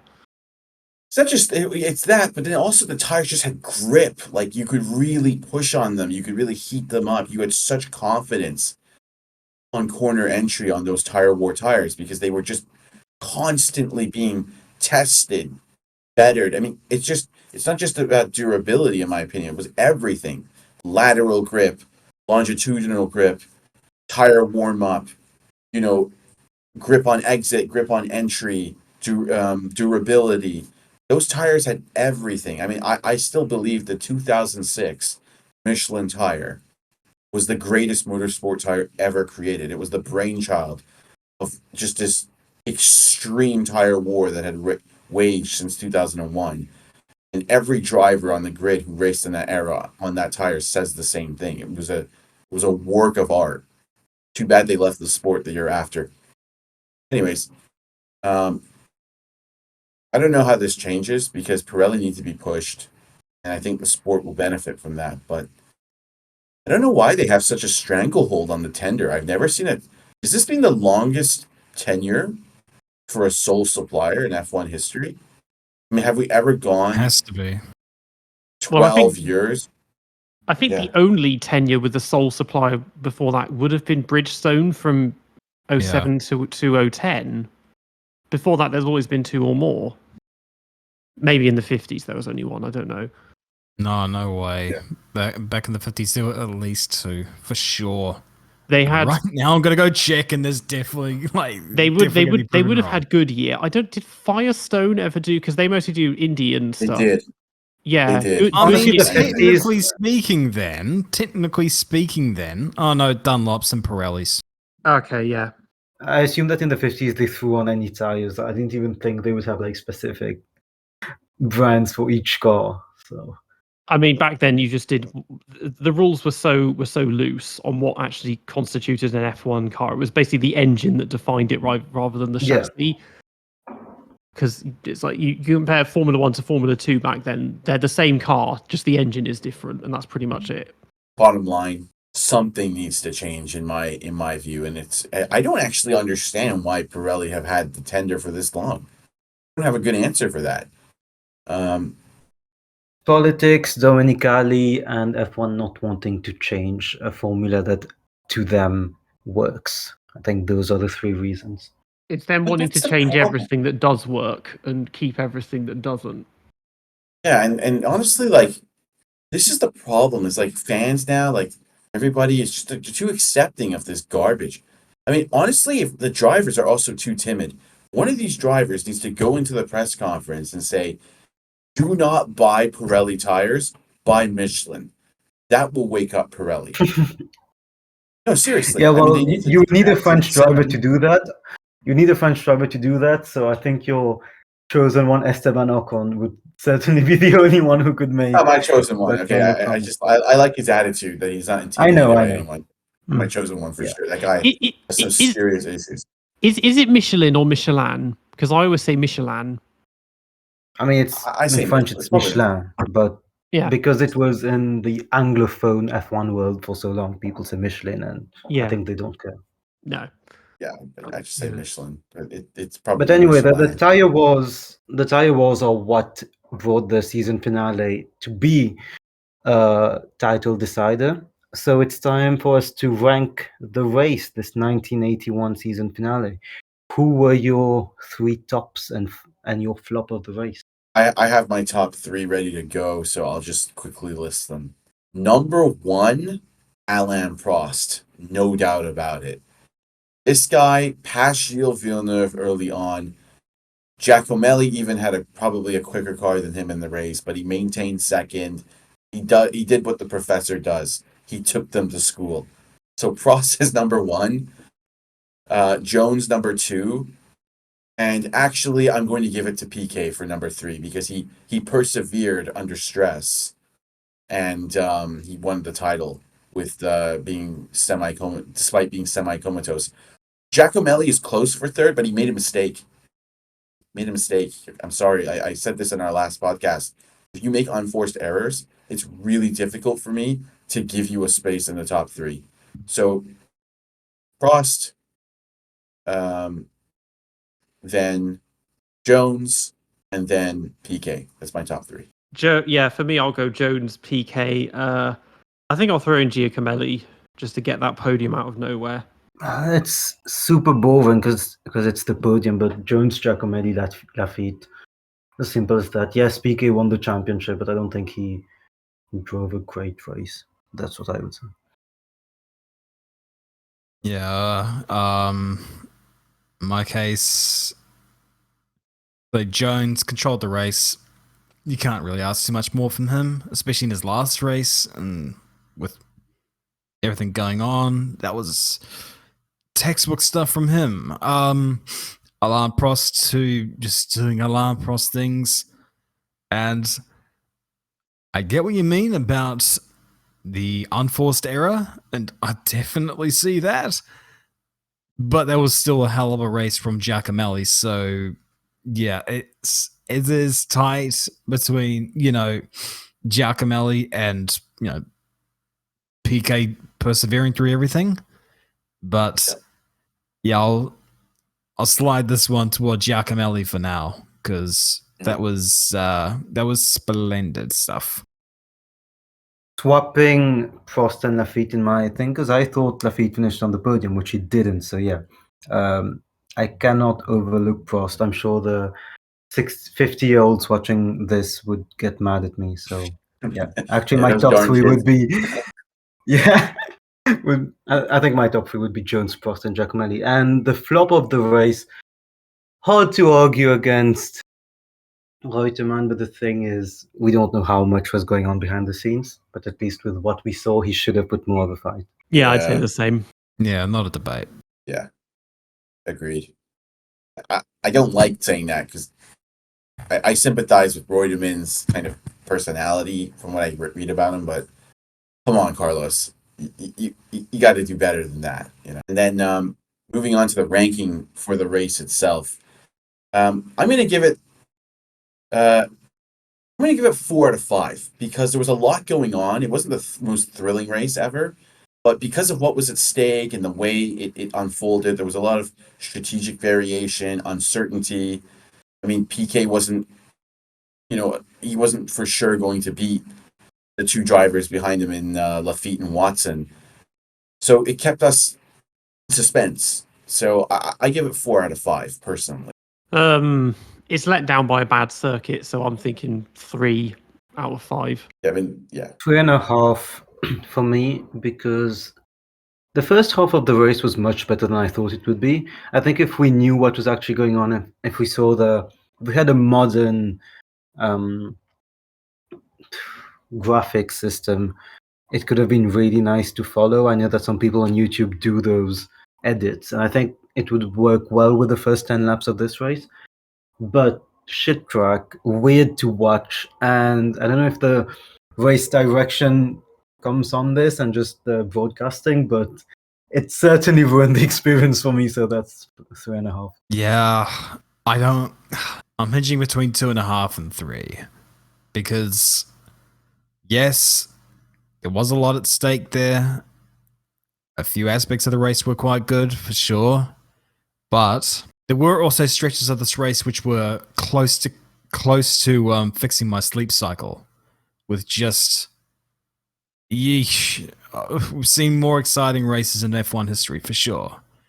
Like, yeah, I think if this wasn't a season finale, if this was just an average race on the calendar with not much at stake, God knows how crap it may have been. But yeah, I might go with 3 on this one. 3 out of 5. Very fair. Caesar's Palace is an awful track. I admit that. I think I'm probably valuing at a premium what was at stake in the race compared to you guys, but that's all good. That's all good. So from there, I think now we have the DRS rankings to look at as well. So yeah, to keep it topical to the race. So for the driver, Alan Jones, it's an interesting one because if you look at him in the context of champions, like statistically one of the lower down ones, obviously one-time champion in a sea of successive one-time champions. Yeah, he obviously was a good driver, but just one that's suffered maybe stat deflation compared to the inflation that some of the more modern drivers get. Agreed. He probably had a chance to win more. He was very talented. I think he was well respected as one of the best when he raced. I think what lets him down a little bit is his attitude towards Reutemann when he was put under pressure, and the fact that he felt the need to sign a number 1 driver contract and didn't want to fight his teammate on equal footing. Jones is an A driver for me, a high A driver. He's just below the S tier for me because he was also somebody who was, while he was a smart driver, he wasn't quite as smart as Piquet and Prost. And while he was a super fast driver, he wasn't quite as quick as Gilles Villeneuve. So he's a very high A driver for me. I mean, I'd say A because I feel like as a matter of deference, basically every champion except maybe Phil Hill and Jacques Villeneuve needs to be either an S or an A. So I'll put him an A as well. What do you guys think, Nav, Josh? What are your views on the Bulldog? Okay, I'll go. Yeah, I've got a certain point of view on Alan Jones. I actually grew up watching him race in the V8 Supercars series in the 90s, even though sort of it was past my time. But that's where I came to know about this guy primarily, and about his aggression, his need to get the job done, so to speak. But he was a bloody fast driver as well. Now, knowing what he accomplished in Formula One, it wasn't just about Williams. You got to look back at Shadow and about his exploits in other areas as well. He was damn fast, but there were things that played against him. That a lot of that went down to attitude. Probably not the driver he could have been is one way to put it. So I'd put him at the lower end of A, because he was still a world champion. And he still did world champion things. And as much as we like to take the piss out of him with regards to, you know, how much girth he's got and his attitude and whatever have you, he still did things in the sport. Still did things that highly regarded teammates of his didn't do. So, yeah. I mean, it's interesting you bring up his results before Williams, because he got a couple of points with the famous Durex Team 30s, which was not a fast car, and then winning with the Shadow car is like incredible. Winning the Austrian Grand Prix in 1977, it's not something you do out of luck, and he was a fast driver, that's for sure. He's not a driver that, you know, I grew up hearing about, because he's certainly not that kind of guy, but very much an A-tier driver for me. Yeah. Is he the Williams is the most first world underrated world champion of all time? I would say so, because I had no idea who he was until, like, not recently, but a few years ago, when I really got into looking at people. Because firstly, I'm sorry to say, as a non-English speaker, Alan Jones is one of the most forgettable names there is for a champion. When I used to do the Sporkle Champions quizzes, I always forgot him, because typing Jones as a champion just wasn't there. Yeah.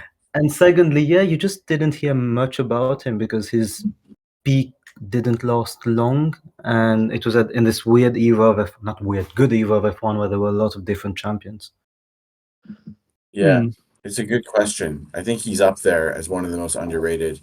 The other person I would throw in there is Jochen Rindt, because Jody Scheckter? I don't know about Jody Scheckter. In my opinion, I'm not a huge Jody Scheckter fan. But Alan Jones, I think, was way better than Jody Scheckter, because Alan, had a little bit of attitude, but Alan was super aggressive and fast. I mean, he really was up against tougher teammates, arguably too, because let's face it, the Gilles Villeneuve that Scheckter faced was one of the weakest versions of Gilles. He was young. He also had a lot of DNFs that year. So it makes Jody look better than he was, in my opinion. And then next year, in 1980, I mean, what happened then? Like, it definitely did not make Jody look like $1 million. No. No, it didn't. It was one of the worst title defenses I've ever seen. So, would you venture to say actually the worst? Have there been any worse? I mean, like, yeah, some people will say, arguably Piquet in 82, or that wasn't much of his fault. Yeah. I mean, it was Scheckter.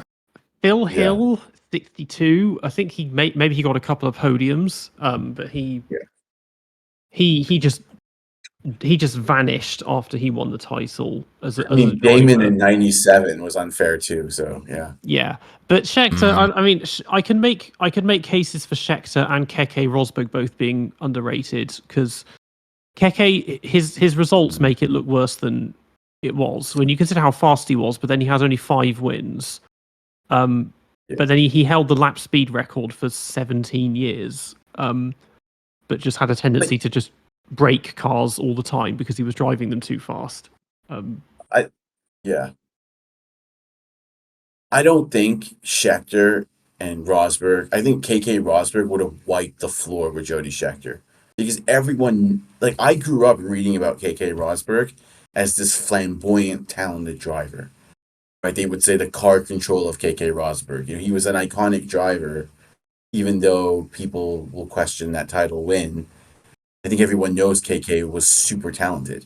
And in that stacked era of Mansell, Piquet, Prost, Senna, he still managed to shine at times. And that's one of the toughest eras of all time. So he did a tremendous job. Jody Scheckter, in my opinion, dropped off in a much more extreme way and against much weaker teammates, and did not distinguish himself. As Josh mentioned, that 1980 title defense was pathetic, and to me points to the fact that Gilles probably was already quicker than Scheckter the year before. He just had he just had way more DNFs and he was younger. He was just so inexperienced at that point. So I mean, most of those DNFs was self-inflicted from him Okay, again that's driving the fair. car too hard and fast. This is why I described it as brain over brawn in that year, because he was just driving as fast as possible all the time and braking the car. Scheckter was a lot more measured. He only had, I think, one breakdown, and Villeneuve had half a dozen of them or something. Yeah, but it was Gilles' second year in Formula One too. Yeah. So And Scheckter, he has his reputation tarnished because he caused several big accidents early on in his career, but then he did shake that off. In 1980, I mean, and the way it's been described is that basically he did it out of contractual obligations because he'd won the title, and so he'd done what he wanted to do, and he'd fulfilled his dream, and then he just did that because to get the contract done, and then retired because he didn't do any racing after he left Formula One. He went into business. So he didn't maybe necessarily still have that urge to keep on racing, and because he raced in a very dangerous time and witnessed the deaths of lots of drivers, he was like, I don't want to keep risking my life doing this. maybe, I mean, that's a fair point. I just don't rate the guy like others do. I don't compare Jody Scheckter to KK Rosberg. I mean, KK Rosberg is a big name driver. That guy was known to be a like flair, talent, the look. You know, KK was the man. And him and Gilles Villeneuve were very much the Mavericks. You know, they were the ones kicking the back end out on exit. You know, KK doing 360 spins and continuing. Like, he was the man. And Jody just wasn't. I don't know. There was nothing spectacular about Jody Scheckter. And beating a young, inexperienced, wild Gilles Villeneuve who had many DNFs doesn't do it for me, frankly. I mean, I think Jody's title defense probably is the worst ever, to be honest, because even if that is the case, that he was just contractually, you know, following his, you know, duties or whatever, that's also disgraceful. You're there to race. What are you doing in a Grand Prix car if you're not interested in racing? Assuming that's the reason. That's how I look at it. But that's neither here or there. They're all great drivers. We're just we're nitpicking. We all voted go A, ahead. so I guess it makes it an A for Jones. Should we move on to circuit? The circuit, oh dear. It's a strong battle a la Reutemann and Piquet for D and F. So for me, it's an but F. It's the worst circuit I've ever seen. So that's I said that, and then I realized no one's going to be saying D. So yes, that's a It's solid weird. I feel like the overtaking was better than what I thought. I think maybe that's what you will say as well. But there were more opportunities than I thought there would be, and I don't want to give it D, but it would be interesting to have a different one. I feel like there's something there, but I'm not sure. I described it like a kart circuit. It's like scaling up a kart circuit for Formula One, and it's got potential, but it does reek of Qatar. It has the same sort of lots of sustained sweeping bends and boxy kind of shape. Actually, it is very similar when you think about it. It's just been a bit distorted and kind of crushed inwards. It's very similar to Qatar otherwise. Yeah, it's a difficult one because I love to trash on this track and say it's the worst of all time. But when you think about it, I mean, there was some amount of decent racing on this thing. Some amount. I mean, granted, it only had two races, which is not a great litmus test. But I mean, as much as we want to completely disregard, you know, Jones saying that the track wasn't bad, and the commentators saying that it was well prepared and it was well done considering the circumstances, it's exceptional, so on and so forth. It is rivaling Sochi in terms of just the most soulless track ever to be made for Formula One. And a track that has no soul is dead to me. And it's the case with this one. So I'm in that sort of like territory of putting it into C level, but I can't forgive just how mediocre the circuit is in terms of what Formula One had available to them at the time, where they could have gone. Laguna Seca was a different track back then. It was a bit of a skewed oval in a way. There was quite a lot of the track that they bypass, what is nowadays. But they did have Road America, they had Road Atlanta, they had options, and they didn't go to them. They chased the money, and they ended up with a track which was, as we know, freaking awful. So it's a delicate balancing act. It's got no soul, yes, but it provided some decent stuff. So I'll go with a lower end D. Well, that is a great argument. I can't push back on too many things there. I just think the fact that they put this thing together in such a short amount of time is also an insult. At least Qatar and Sochi. Qatar's a good track. Peter and I can debate that another day, but Sochi, for example, is an awful track. Also F tier, but Sochi put millions of dollars into that track. How much did Vegas put into Caesar's Palace? It looked like nothing. It was really just makeshift, and that in itself is an insult. And second, the track was just soulless, as you said, Josh. So I respect the D rating. I'm going to keep my F. Again, they made the track in 45 days. Yeah, That's astonishing in all the wrong ways that an F1 track would be made in 45 days. And yeah, as I said, the race was more entertaining than I thought it would be. I always had this obvious bad view of the circuit, but maybe it was the cars back then, but it was watchable. At least the first half of the race was watchable. And in 1982 as well, things happened. So I want to give it a D for a lot of similar reasons to Josh. But I fully acknowledge everything you said, Kyron. It is a sham to the sport that it even was in the calendar. And, I didn't rate it before, but I'm thinking D just because, bad but has potential. That's an interesting outcome. But we came out with the D, not one that I expected before watching the race. Yeah, I was expecting a unanimous F on this one, so I'm surprised too. But that's great. Turns out it was the Reutemann versus Piquet battle I thought it would be. Yeah. So,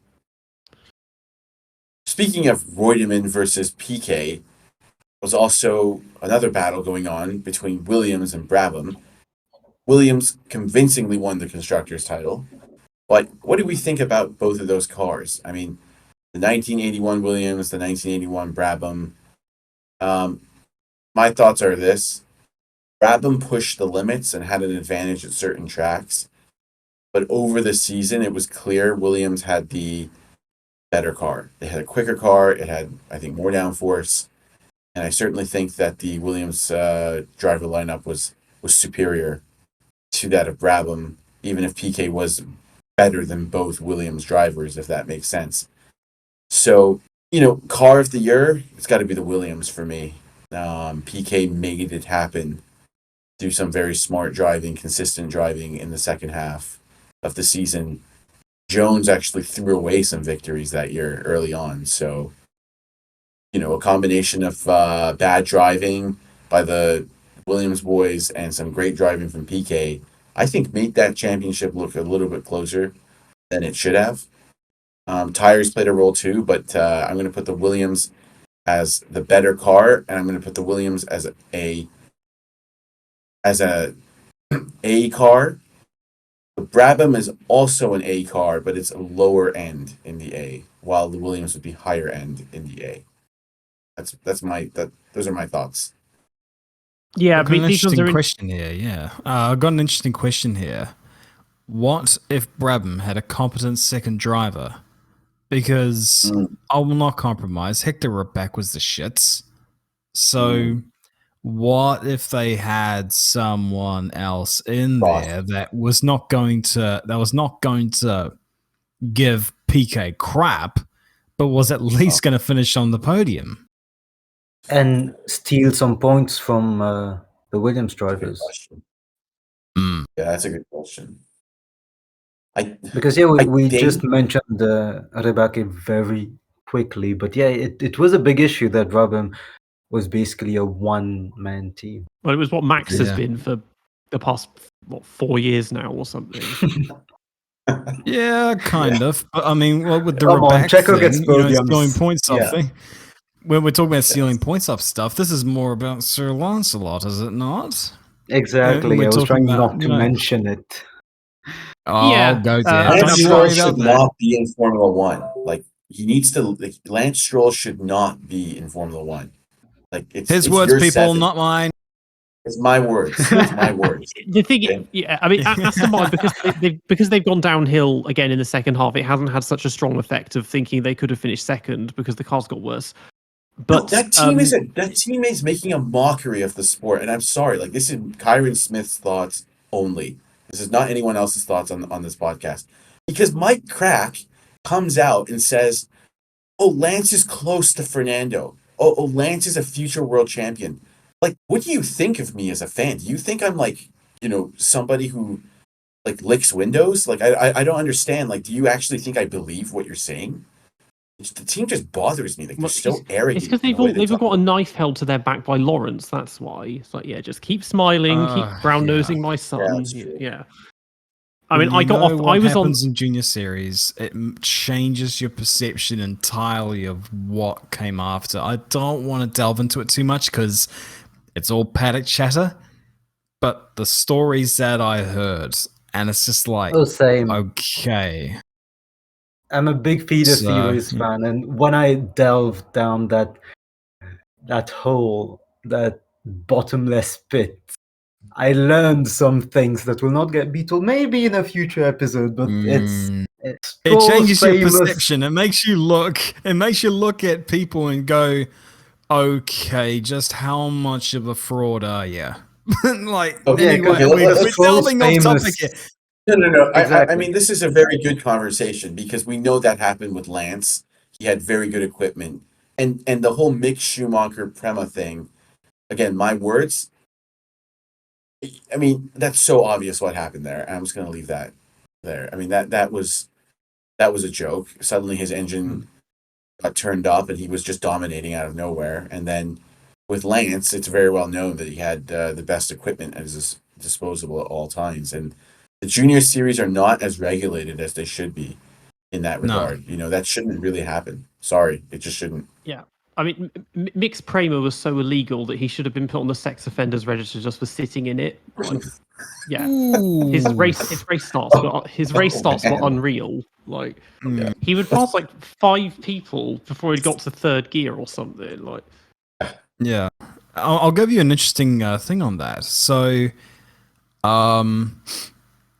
Euro Formula Open is kind of not really great when it comes to everything being equal.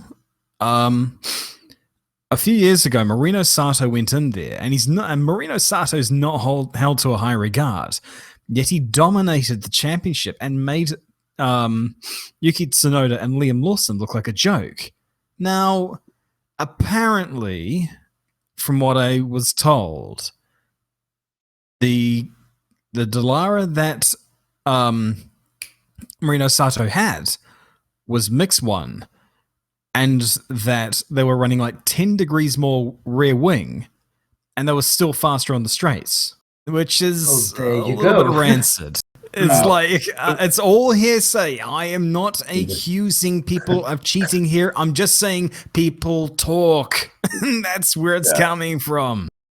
Yeah, that's outrageous. I mean, not that you said that, but it's just that is an outrageous thing to think about, right? I mean, There will Jan definitely be a had feeder this series. massive transformation. Yeah. As well, massive new engine in his car. Musk. Yeah, I mean, one more thing on this. So, the one thing that always puzzled me was Artem Markelov. In his final year, that was 2020, wasn't it? Like, he was someone who, like, just was winning races and nearly took the title a couple of years earlier, then does absolutely nothing in that pink car, and now he's not even racing anymore, when he seemed really well set up for it. Should be a good podcast guest if someone can track him down. Yeah, I mean, I don't know what happened to Markelov. I remember that name, But boy, did he fall off the map. I mean, I don't have a clue what he's doing now. I mean, that is just He's totally got a kid. anonymous. He's just something not racing. And even if he wanted to race, there are so many restrictions on Russians now. Like, what's that forehead guy? I've forgotten his name. He's just vanished off the face of the earth. It was Forehead F3. guy. Forehead guy. What's his name? Wasn't that The one in Markelov F3. versus Kubica for the seat in Williams, though? I thought Forehead it guy was... is Kubica for me. No. You know the one who got the massive forehead. He was in F3 and nearly got to F2, and then Russia-Ukraine happens, and now he's just vanished. Oh my Not god, what is his Smollett, name? isn't it? Yeah, Smolia, that's the one. Yeah, that's forehead. Ah, guy. yeah. Forehead guy, oh my god. Yeah. I don't even know who that is. Okay. But yeah. He's doing Russian touring cars. Anyway, so Williams and Brabham here. Going back to It's Shout out to It Artem is almost- Markelov. Shout out. There you go. It is almost 3 a.m. here as a recording. You guys are torturing me. So yeah, Williams slightly higher, Brabham slightly lower on the A spectrum. What was propping that Brabham up was pure Piquet. If Bernie Eccleston actually bothered hiring a driver, fuck's sake, he could have hired Derek Daly, for God's sake. Anyone. Like, Hector Raback was the pure pay driver of his day. He bought his own team back in the day, called it Raback, and it still sucked. He was just not very good. And that really, I tell you what, there was a chance that Piquet could have gone into Caesar's Palace with a better chance, with an easier chance at the title, had, you know, they hired someone that could qualify within 3 seconds of his teammate.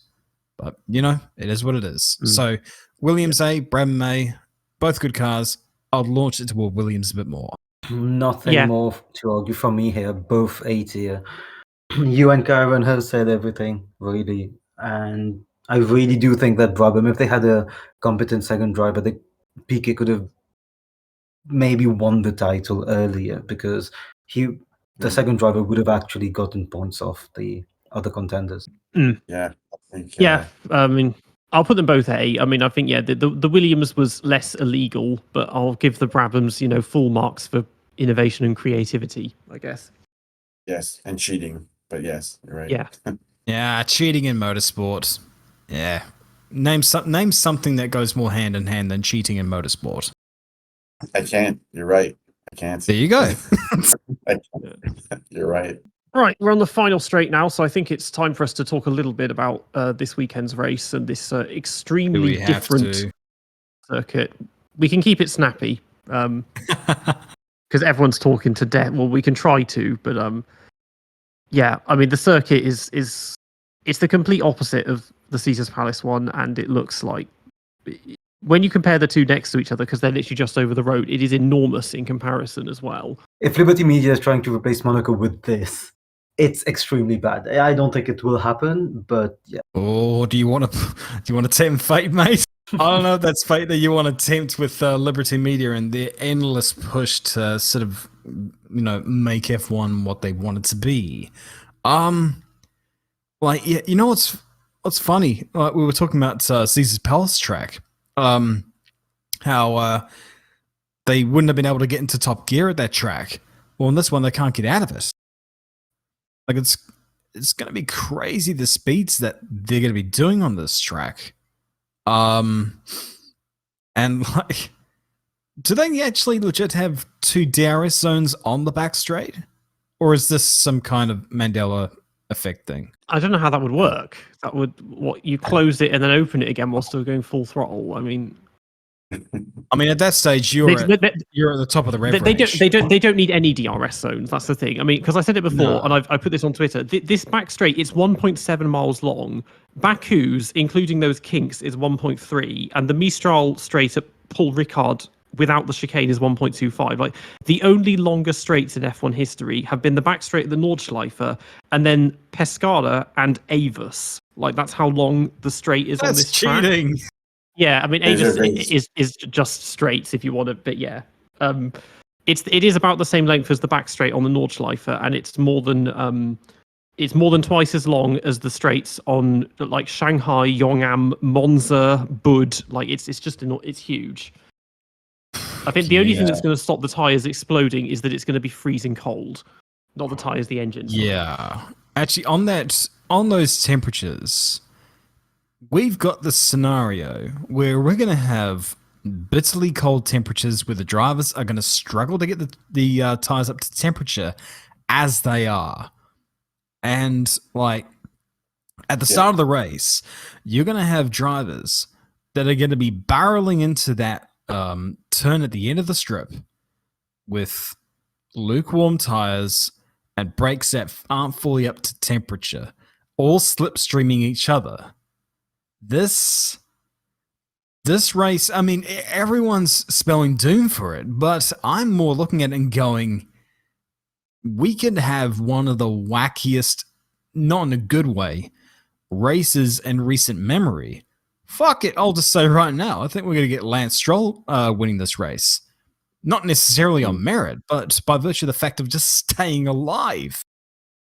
I think there's a really good point, Josh, and I think the drivers that are good at heating up their tires with aggressive inputs will also have an advantage. I'm looking at Alonso and Hamilton, not because they're Alonso and Hamilton, but because they're aggressive and they usually generate tire temps. I think the drivers with a smoother driving style will be suffering this weekend because there's going to be cold tires everywhere.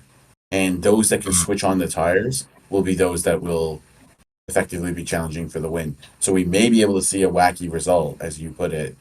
But I also think that in many ways, you could go the other way and say that the car that generates the most downforce will generate tire temperature and thus will have an advantage. So you could be looking at an absurd Red Bull 1-2 because nobody else can switch on their tires because they don't have the same downforce as the Red Bull. I mean, I was going to say, Ciaron, were you trying to imply that a 33 might finally be coming? But yeah, I mean, first of all, Alonso doesn't have 32 wins. I don't count Singapore, so like, that's fine. Like you can say it's 33rd, but like that 32nd, that Singapore Grand Prix was not a proper win. So sure, yeah, his 33rd, he's on the cards. But as Josh said, it could be Lance Stroll. I don't know. It could be a wacky. That as well, yeah. I think Alonso and Hamilton will be strong this weekend. Let me be honest. I think they're going to be really up there because they're great. I don't know if their cars will though. The thing, like, because the other thing about the cold temperatures, apparently, because it makes the air denser, that's going to increase drag, indirectly increase downforce, but it's going to make their cars even draggier on the straights. Yeah, I'm scared Aston is going to have a top speed of 150 miles per hour. It's gonna be like when Tyrrell still had a naturally aspirated car and everyone else was running turbos, and they were like 40 miles per hour slower on the straights than everyone. That's what it's going to be. When I talk about these sort of wacky results and whatever have you, they're wacky because not a lot of elements of the race were predictable in the first place. We talk about, what could be a factor. For argument's sake, all right. For argument's sake, they go barreling down into that corner on the first lap. Someone misses the braking marker, goes too deep, whatever, takes out 3 or 4 cars or whatever have you, brings out a red flag, and that changes the complex of the entire race just on its own. Anything can happen in this race. There are so many unknowns going into here, and we would like to think in a lot of circumstances that we know what's going to happen. In the best of circumstances, where you go to a contemporary track and you be like, oh well, so and so should be fast here. Sometimes it just doesn't work like that. With this one, it's on the extreme end of the scale. We're not really sure of a lot of things heading into this race, which is a good thing. It would help if we had a tire war, but we could have a boring race. We could have a exciting race, whatever have you. But it is kind of a nice aspect to be heading into a Grand Prix weekend, not really sure what the hell's going to happen. I mean, I hate this race already and everything it stands for, and Twitter is just going to be unbearable this week. The levels of cringe are just going to go through the roof, but I'm still kind of living for it and still really want to see what happens.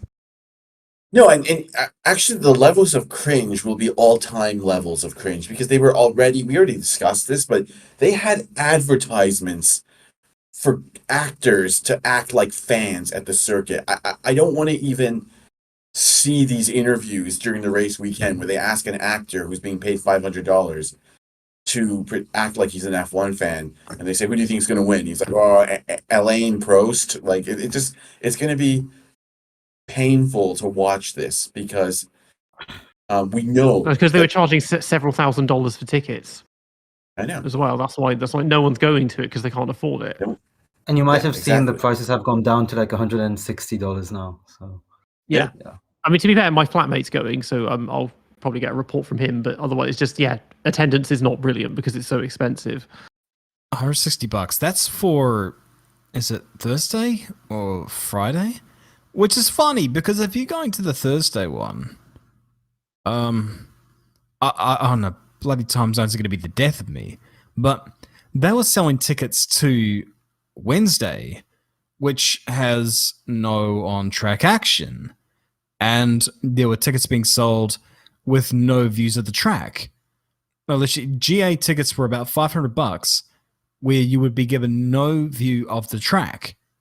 Who the hell pays that? Well, the people that go for glamour and don't actually care about F1 would be my first. Oh guess. yeah, go for the glamour. Go for the glamour. I got me a general admission ticket. Yeah. Give those to the celebrities that up. Martin Brundle tries to interview and just pretend he isn't there on the grid or something. Talking about the cringe, I'm not sure how many of you watch football, but you might know how there's expected goals in football now, so XG. What is your X-Rick for this weekend? How many videos are we going to see of Daniel Ricciardo across the weekend? I'm thinking like 11. This race is the only reason he's still in Formula One. Like this and Drive to Survive. Like, yeah. Yeah. I mean, you're not wrong. I completely agree with that. Ferrari are going to be insufferable with all the little games and whatever they make Charles and Carlos do. And, I don't know.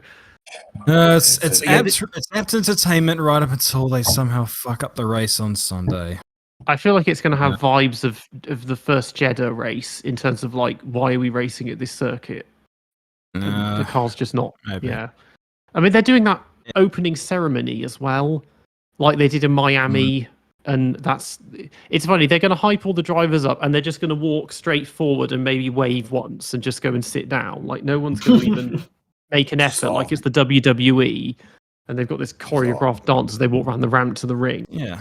I will say this though. If you were to just, money aside, all right, take the cost of grandstands tickets out of the equation as an event, would you go to this?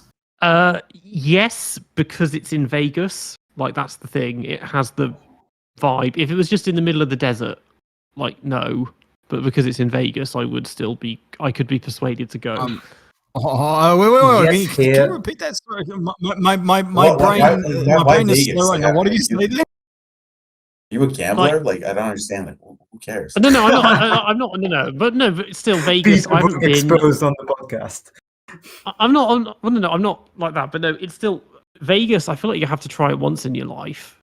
Like, I'd be one of the persons. I'll put a couple of coins in a slot. I'll put a couple of coins in a slot machine, and then I can say, yes, I've gambled in Vegas. Like, the house is going to keep you there for longer, mate. That's or fair. just put a tenner on roulette wheel. I don't know. Was my brain slow there, or did you say I'd like to go to Vegas, but I don't want to go to a race in the desert? Well, no. What I meant, I meant the desert. No. Sorry, I meant like the desert. I know what you meant. I know what you meant. I was just taking the piss. It's in the middle of but no, it's because of the location. If it was in the middle of nowhere, there's no incentive to go. But because it's in Vegas, This is the whole point of it. Especially if you're a bachelor. A bachelor that's a racing fan. Oh, God help you if you are. But this does look pretty damn cool to go to. But at the same time, it is such an obvious money-milking exercise. And it's just basically, the promoters and F1 saying, to hell with you peasants. Anyone that can afford this is going to come here.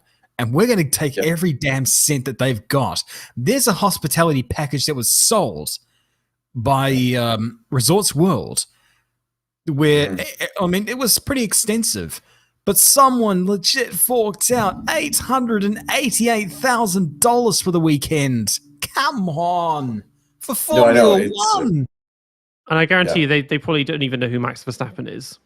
Too like Exactly, and that's bad for the Yeah. sport because those aren't really motorsport fans, and if you Having said alienate your core that, fan, how much does it cost to moor a yacht in the harbour in Monaco? yeah, but Because there's a Monaco is- lot Lot. of people that go to Monaco and don't know a damn thing about motor racing, but they're there for the glitz and glamour. They're there for the cameras. but that's such a unique track, and it's a thrilling track. I mean, Sector 3 is kind of 100%, iconic. and the Vegas thing is again, not. Monaco, it has history, legacy, and heritage, and this doesn't have that. Exactly. Like It It does. nothing. It's had 2 races. Kind of. Yeah. Yeah, not quite the same. I mean, I will give them credit with this circuit is they have utilized the city really well because the other one you could have. It's like you're in Vegas and you've just made a track in a parking lot. You could have put that anywhere, but with this, they've actually made very good use of the city and the streets to build this. It's spectacular. It is utterly spectacular, that track. That other one could have been in Reno for all we know. Yeah. You wouldn't have noticed. But yeah, like as a spectacle, this is gonna be as a spectacle, it's gonna be spectacular. My grammar and vocabulary are amazing. Look, it'll be cool to see, I think is one way to put it. Whether the track racing will be good or not, I think is going to really depend upon, how drivers react within the first couple of laps of this race. How I long do think they have now a that I've contract said for? that, How until long is 2032. Vegas on 32? Oh god, they haven't got it on that long, have they? Oh, No, they Jesus. have. Okay, I thought this was going to be it happens 32. twice, and we're gonna see it's going to be viewed in the future like Caesar's Palace and Dallas as one of those just weird races we had in the past. Yeah, I thought this was for 3 years, not yeah. 10. Sao Paulo's So- renewal doesn't even go that far, and neither No, I does mean, Spa. Listen, I mean, contracts can be broken, and we desperately hope that this one will. But we'll see what happens because at the end of the day, you can go to a big name city if there's no grassroots interest, if there's no, affordability so core fans can attend, if the track is boring and people don't like it, it's not going to be good return on your investment. No. Look at Korea. Korea is like a giant economy, relatively big. And when F1 went there, they thought, oh, we're going to penetrate more of East Asia. There was like 5 people in the grandstands after the first race. In To be fair, it 2013. was kind of in the middle of nowhere. And It was built yeah, on a yeah, spot. Gundam then, is- like, yeah. But then guess what? Like if American interest one day wanes or this thing doesn't hold up, then maybe people won't attend this race. I mean, look at Caesar's Palace. It was in Vegas, and we could see from the grandstands it was empty. So you could throw Yeah. money at the first race. It can be glitz and glamour, but like at the end of the day, I believe that you need more than that to be a permanent track in Formula One. You need to have racing pedigree, and you need to provide good racing. And maybe I'm wrong, and we'll just be going to big name cities in the future. But I do feel like we have a lot to. We're going to see how this plays out. From what I've heard so far, I'm not that excited, but we'll find out. Yeah. It sounds like somewhere that Formula E would go to make waves. Doesn't sound like a Formula One race at all. Yeah, I do get Formula E vibes. Other than the size of the circuit, I mean, they would be going at a snail's pace if you put Formula E cars on this track, but it does give that Yeah, vibe, just like- definitely. Crunch it down, and it looks like Formula E could have done. I mean, the circuit would need to be half as wide as well for it to be Formula E friendly, I guess. But yeah, one thing that also annoys me, and this is where Josh, for one of the few times in the season, has time zone privilege, is that because it's on at 6 a.m. in the UK, and I'm probably not going to get up for that, and there'd be a replay a few hours later. But with Australia and Japan, every time we've had replays on Sky, I tune in when it says it's going to happen, and because there's been red flags and delays, you tune in and they're showing the end of the race, or they're showing a replay and like, here's him winning the title. It's like, do you not realize everyone's tuning in to see what's going to happen?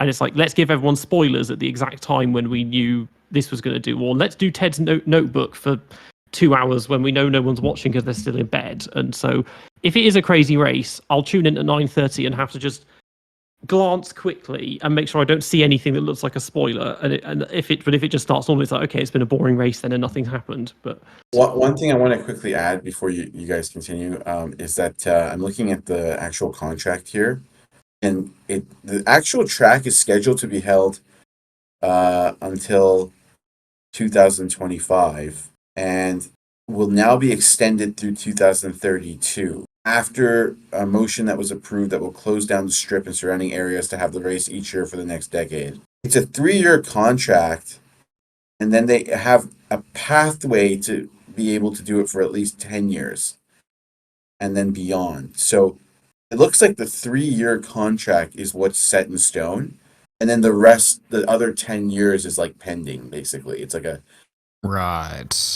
It's not like I think what they've done is a sort of, if one person likes this post, we'll extend the contract by 10 years. 3 plus 10, basically. And then they like their own post and go, say no more. Like, yeah, they'll see one person at the grandstand, see, it's success, let's go here forever.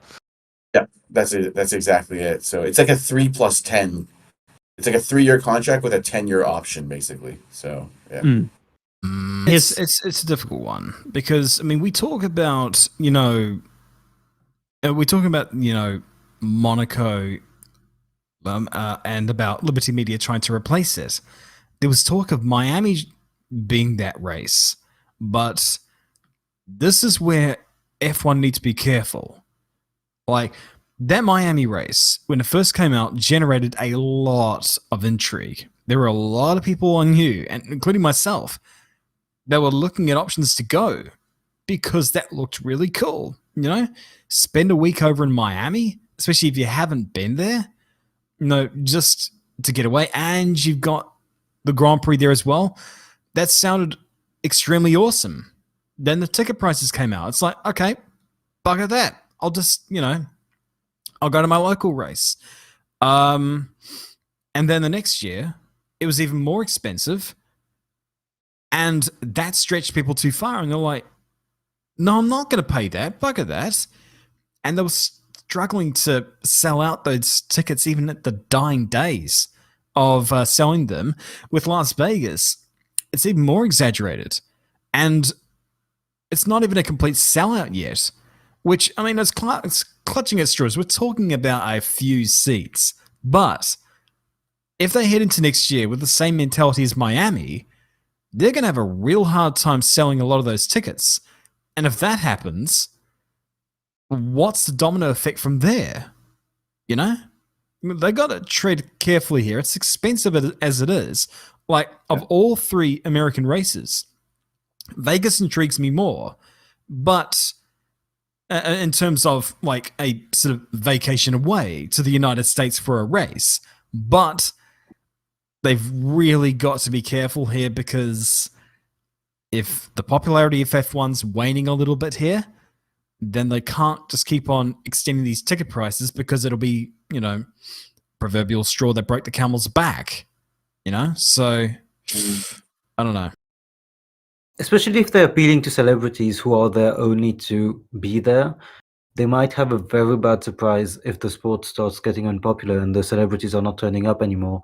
It becomes a vicious circle of less money, less attraction, less fans, less money, and it keeps going.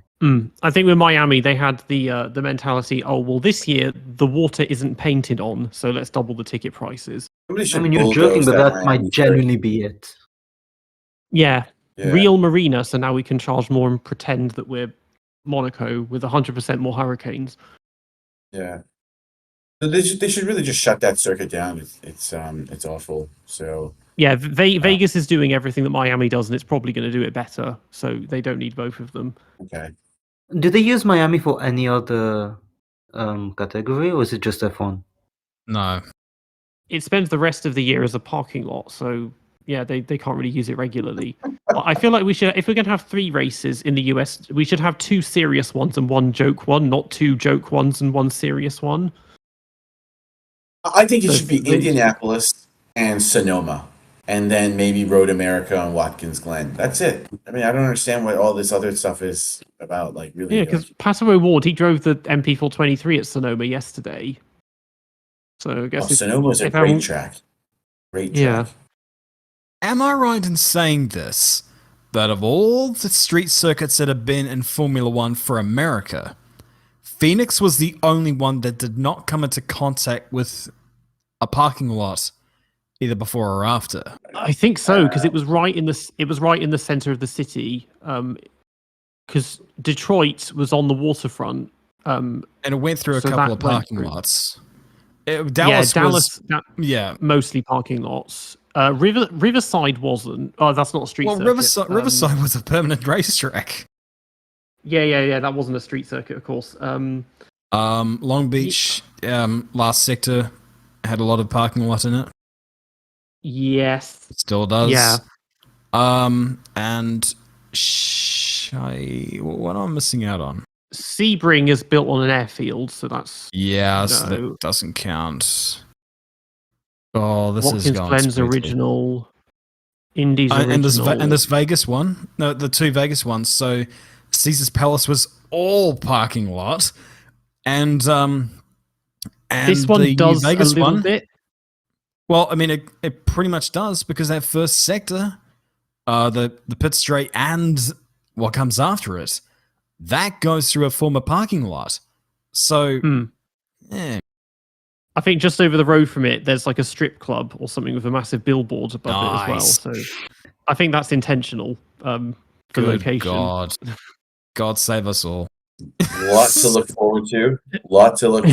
A lot of things that were discussed here will be tried and tested this weekend. So, I'm looking forward to it anyways, but I don't have high expectations. Anyways. It would be extremely underwhelming after this superb conversation that it ends up being a Red Bull 1-2 and third place is Lando or something. I'm predicting that Alonso Hamilton. Everyone finishes as well. Apart from like team an Alfa Romeo having an issue on their engine because they need to do something. Yeah, they'll just retire Zhou for Bants every week. I'll go against the grain here. I think we're going to get a good race. Yeah, it depends if it really is as cold as they say. Because when they said, "Oh, it could get down to 5 degrees," and I looked at the forecast, it was like 11 or 12. It's okay. That's not 5. That's still for F1. That is still pretty cold, and that's pretty much going to be the track temperature because there's no sun and the lack of humidity. It's not going to hold the heat well. Because I think during the day it's going to be about 20, 21, which is pretty mild. Because again, it's November. If it snowed, would they allow that? Like, would they allow the cars to race in snow conditions or no? They'll red flag this if there's a single drop of rain. I hope the track is super slippery, either because of snow or just random reasons, because that's the one kind of conditions where the senile old driver that I support really shines through. So if the track is that's how I call him, and how the Spanish fans call him as well. So if the track is as bad as we think it might be, I would love it.